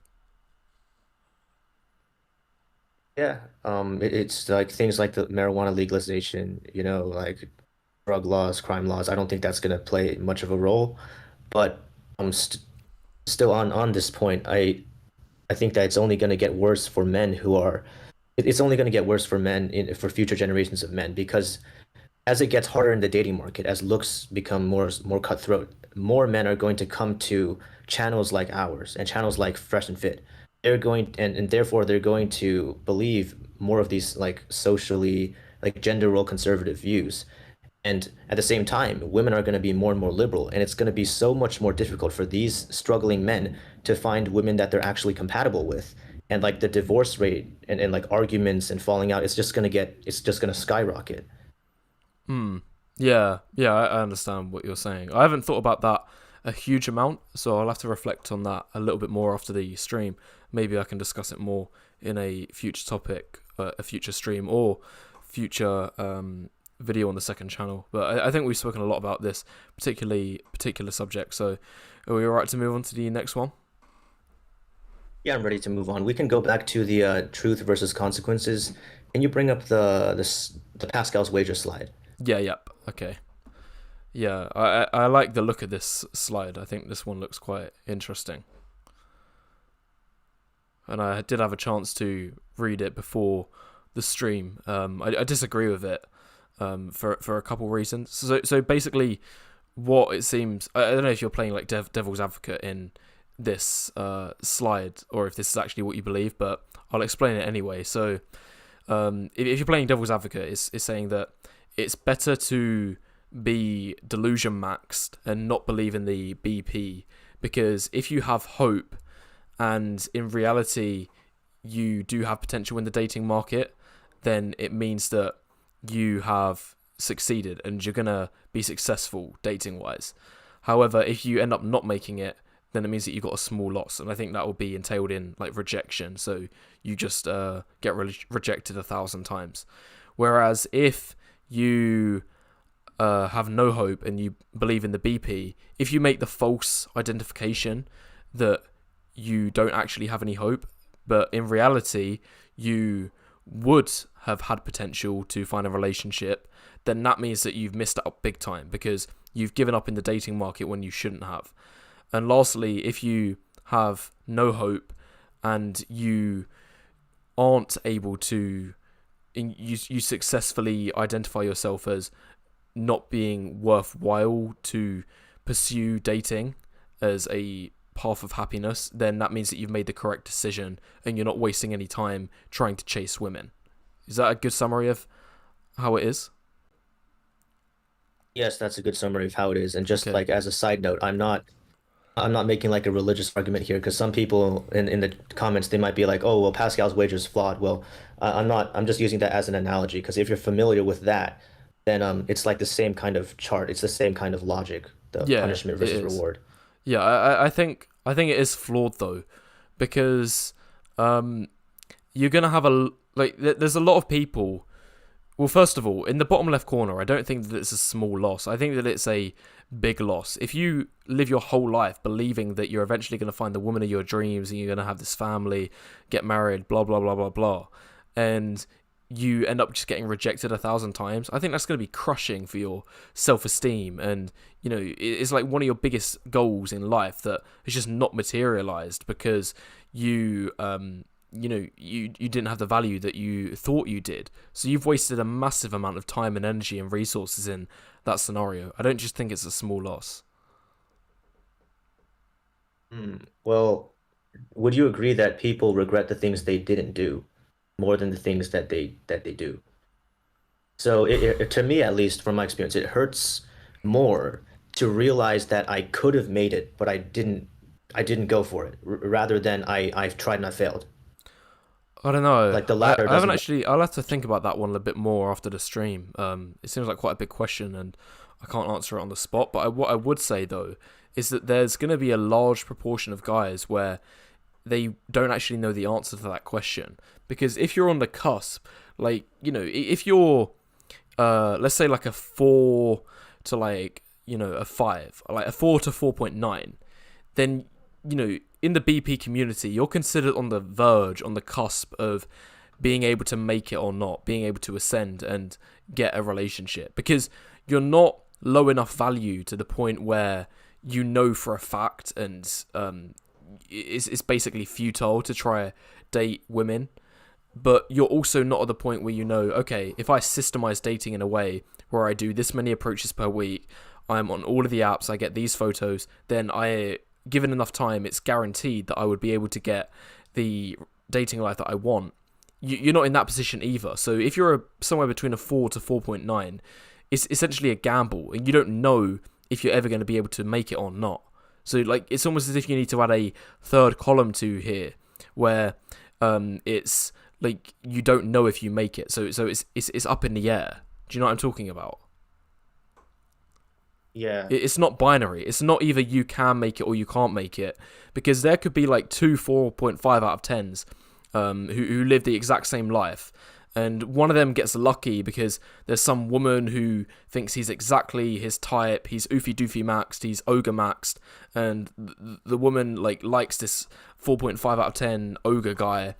We've all seen that example in our own lives, and he's able to make it. But then there's, another 5 guys who are exactly like him who didn't get lucky from that warm approach woman who actually had low standards, and then all of those guys are stuffed. Yeah. Yeah. Well, where I disagree is that I just don't think that the opportunity cost is that big, because there's not much else that you would do with your time. I mean, most guys. I don't know. Maybe you can just business max, I guess, You art can what? max, music max, like business max and stuff instead of approach. 'Cause I just don't think that you lose that much. Like you still the cost isn't really that big, and you also gain social skills in the process. Well, it depends how far down the rabbit hole you go, because it might actually be a small cost if the cost is just getting rejected 1,000 times. Like there's some guys who have even wrote to me and say that they've given up after approaching 1,000 women because it didn't work. And if you get to that point where you've approached 1,000 women and it's not worked, then I would say you've done a large enough sample size. You might as well just give up at that point. Like, find some other paths to happiness. However, you're ignoring the percentage of people that think they've got success because they've gotten married, say, but then they end up getting screwed down later down the line. So, it's like that other guy in this community, Rehab Room, says that you can try to bury the BP, but it's always going to come back and bite you later on down the line. So if you're a guy who, say, thinks he has succeeded with a woman, and he's actually found one of the good ones, and then he goes into a marriage with her, but then like the BB comes back to bite him later on because she doesn't actually find him attractive, and she was actually using him for money all of this time, and he's nowhere near on the same level as the chads that she's experienced before. Then he ends up even more screwed than anyone on this chart, because if that ends in a divorce, then he's gonna lose half of his money, potentially not be able to see his kids, and you get the idea of what I'm talking about. Oh yeah, that's a good point. And so it's like, just playing devil's advocate, the what the blue pillars would say is that they just don't think it's in women's nature to be that self-interested. And for that reason, they would think that the loss would be a lot smaller. Okay. Yeah. I know what you're talking about. So, it depends on like your belief versus reality, really. I think we've explored this slide decent enough. Are we alright to move on to the last one? And I'm kind of thinking about like keeping this stream under 3 hours as well. Oh, yeah, I don't want to take up too much time, but I do have some more things to talk about. Let's go to the pessimism, optimism bars slide. Yeah, this is the last one, by the way. Yeah, this one might be hard to follow or complicated, but it's about false positive, false negative, true positive, and true negative. I know I checked this one before the stream as well because it looked quite confusing, but I think it's easier to explain than people might think off of first view. Like, the most important part to look at is like these group of guys. These group of guys here. And I've seen a lot of these guys. Like, the amount of emails I get from guys that have like got a face rating, and then I've found out that they fall into this like 5% of guys who these are guys who are, they're usually younger. They're usually like 18, 19. They've not got that much dating experience, and they like write to me. They've clearly watched too many Tails videos or other like BP videos in this space, and they're like, like, tell me if it's over. I no women like me. I think I'm gonna have a really hard time. I might as well just give up now. They say all of these things, and then I look at their photos and I'm like, you're actually like, a 5, maybe a 6. I've seen some that are even 7s, and I'm like, how have you come to this conclusion? And some of these guys, they've been rejected like 3 times in their life, and then they think, oh, it's over, but they're actually a 7. So this is a problem, and this is why I recommend to all guys, never ever give up. Never get up. Never get up. Never get up until you've actually tried to some degree. Like, let's say you approached a minimum 50 women. Like, you've spoken to at least 50 women in your life. You've given it a real stab, and that's the actual bare minimum. Like, unless you've done that, and you can confirm with a face rating. I'm not trying to sell my product, but I do think I'm quite accurate at rating guys, and I can give you your overall SMV as well. So if you're kind of on the verge and you're thinking you're a 5 out of 10 guy, you don't know it's truly over until you've actually spoken to enough women, and just to see what your potential is. I hope you guys understand what I'm talking about. Yeah, I understand that. I think that it is important to stress that not to give up just because of your face rating, right? Don't give up just because you got rated a 3. Like, you can give up after you approach like 100 women, then you can give up then if you still get nothing. But don't give up just because you think that you'll never have the potential, right? Is that what you agree with? Yeah. Yeah, don't give up. Like, even if you get rated a 3, you don't know if you're a true 3. So if you're a 3 out of 10 guy, you might just be high body fat percentage. And I'm actually showing one of these guys in the next video that I'm uploading. This guy who's like a 3, maybe 4. He could actually be a 6 if he lowered his body fat percentage significantly. So, if you're one of those guys, don't think, oh, I'm going to give up just because I got rated a 3. Looksmax first. That's going to be the most important thing. See what your potential is, and then try to speak to women, and then, you know, like get some reinforcement from the dating market. And if the market spits you back out and you've been rejected after 1,000 approaches, then fair enough. Like, you know, you might like be better off pursuing something else. But 99.9% of guys who come to the conclusion that it's over for them, I guarantee you they've not approached 1,000 women, let alone they probably not approached 50 women. Right. So this leads into the topic of how do we create BP content that actually helps men.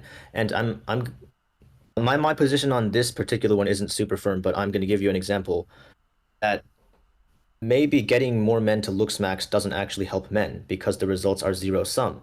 And on top of that, the types of men who are Looksmaxing, it might be above average guys, average and above average guys, but the sub 5s are not Looksmaxing, because Looksmaxing channels like Philippe, I don't know if you know that channel, but yeah, I've heard of him. His community poll, most of his audience is above a 5, like 6s and 7s. So that just shows that when you push out Looksmaxing content on YouTube, like ideally, like my goal, you know, my idea would be for it to only be, you know, recommended to the sub 5s, so we can help the people who need the help the most. But what if that's not what actually happens in practice, and it just gets average guys to become Chad lights as the sub 5 guys are left behind? So don't you see how there's a case to be made that helping men Looksmax might not actually help men as a whole? I kind of see what you mean. It might just be like contributing to the monopoly, but I think at the end of the day, it's an undeniable fact of life that in the dating market, there's always going to be a proportion of men that are just simply left out. That's how it's been for all of humanity. Every woman has reproduced, or at least a vast majority, and they all had the option to reproduce, you know, provided they didn't die in the first like 10 years of their upbringing. But for men, it's never been like that. That it was guaranteed that like the bottom 50% of men wouldn't reproduce, so only the top 50%ers would. And even if you like look at a lot of the solutions that the BP offers at the moment, as you mentioned, like Looksmaxing is zero sum, because as some guys Looksmax, they increase their position in the hierarchy, other guys go down, and then they have less opportunity. Likewise, if some guys Geomax, then they are making the dating market worse. Like, you know, take C, for example, countries like the Philippines, Thailand, Indonesia. Then if you're a guy who is tall from the West, even if you're like a 4 out of 10 low tier normie, if you go to one of these countries, then if you date one of the girls there, then you've just taken a woman off the market who would have dated the local guy who's poor, but now you've taken his place. So it's just a fact of life that you're always going to have the people that get left behind, and some of them, you know, it's unfortunate, such as the guys like in the Philippines who are being replaced by guys who are coming over.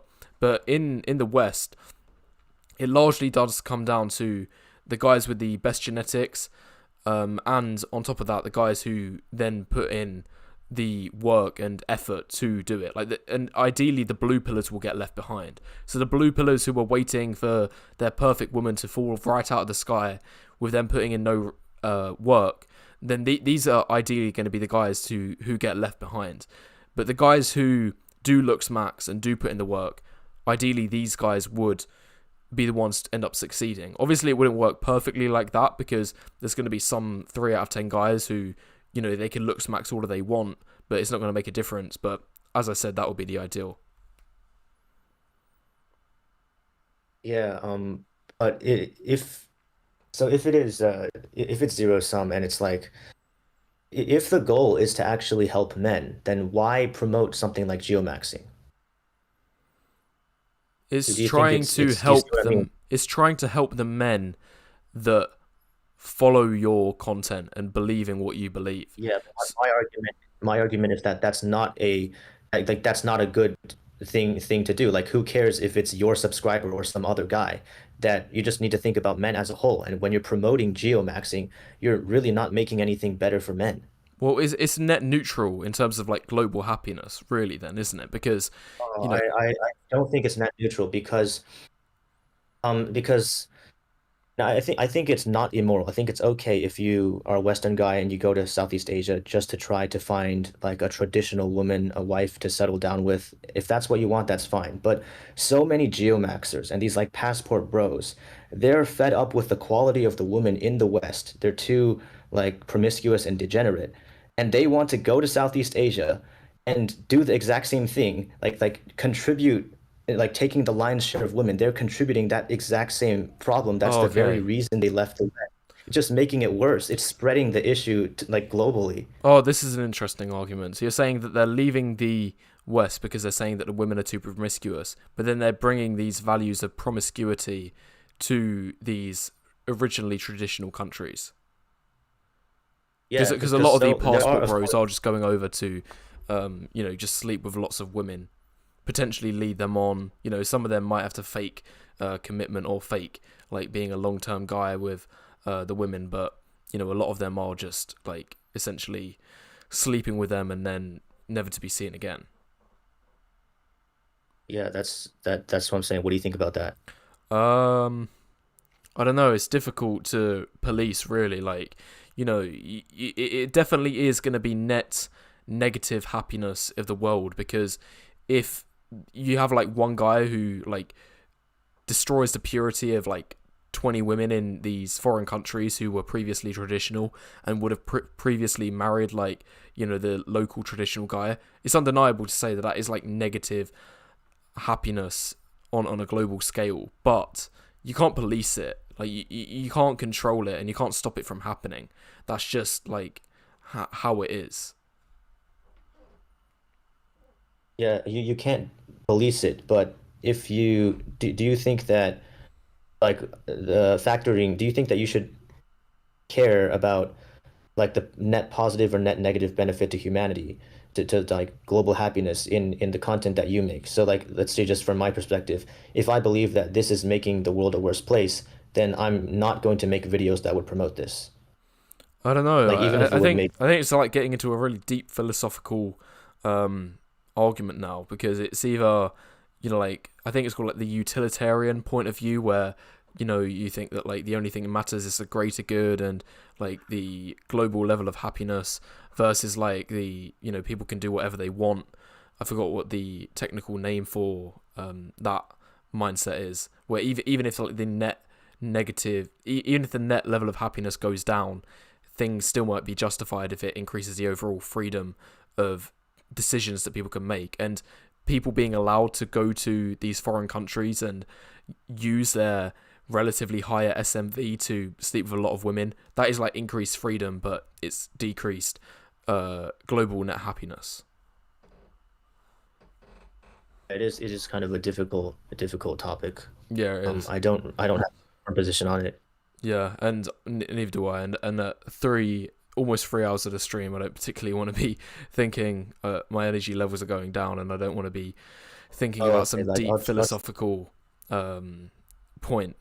So I'm happy oh, to. that's kind of the point of the stream. Okay, well, I mean, I'll try to wrap it up. All right, okay. Yeah, I'll bring up one example. You, in your stream, the manosphere is utter garbage right now.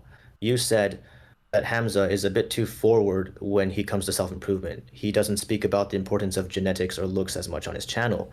And combining that with your Honest Waffles video saying that it's never been easier for men to throw their lives away, I think that it could be justified for him to exaggerate and kind of overblow the benefits of self-improvement, because men have never been weaker and have never been lazier. So why not push self-improvement more aggressively than like a realistic mindset? Well, because I'd rather promote a realistic mindset than a delusional one. It's as simple as that. Yeah, but I think that when you, in terms of like net happiness, men need all of the hope that they can get. Like in modern times, men are weaker than ever, and you need to push them to be as strong, as hard as possible, even if it means that you sacrifice some of the realism in that message. No, as I said earlier, I'd rather point them in a direction of realism, and I believe that's actually going to be the most beneficial for them long term, because as I gave in my example of a delusion maxed fitness plan or a realistic fitness plan, people are going to be more likely to stick to the realistic fitness plan if they're told the expectations is what they're going to get in line is in a line with reality after they put in the work. Like, they're going to be more likely to stick to it. Right. Yeah, I see where you're coming from. That's an example of where it would be better to be realistic. But I'll give you one example of when I think it is worth it to lie to help people. So let's take, for example, an anti binge drinking PSA, like a commercial that says like don't drink alcohol. If that's based on a study, let's say hypothetically that 20% of the study's participants get some kind of disease if they binge drink. It if you say that in the ad, like, are people really going to change their behavior? Are people really going to listen? No. But if you, not much, but if you leave out the 20% part and just say, hey, this is what will happen to you if you binge drink, that you're leaving that out. So you're kind of lying, but that will have a much better impact on public health. Do you think?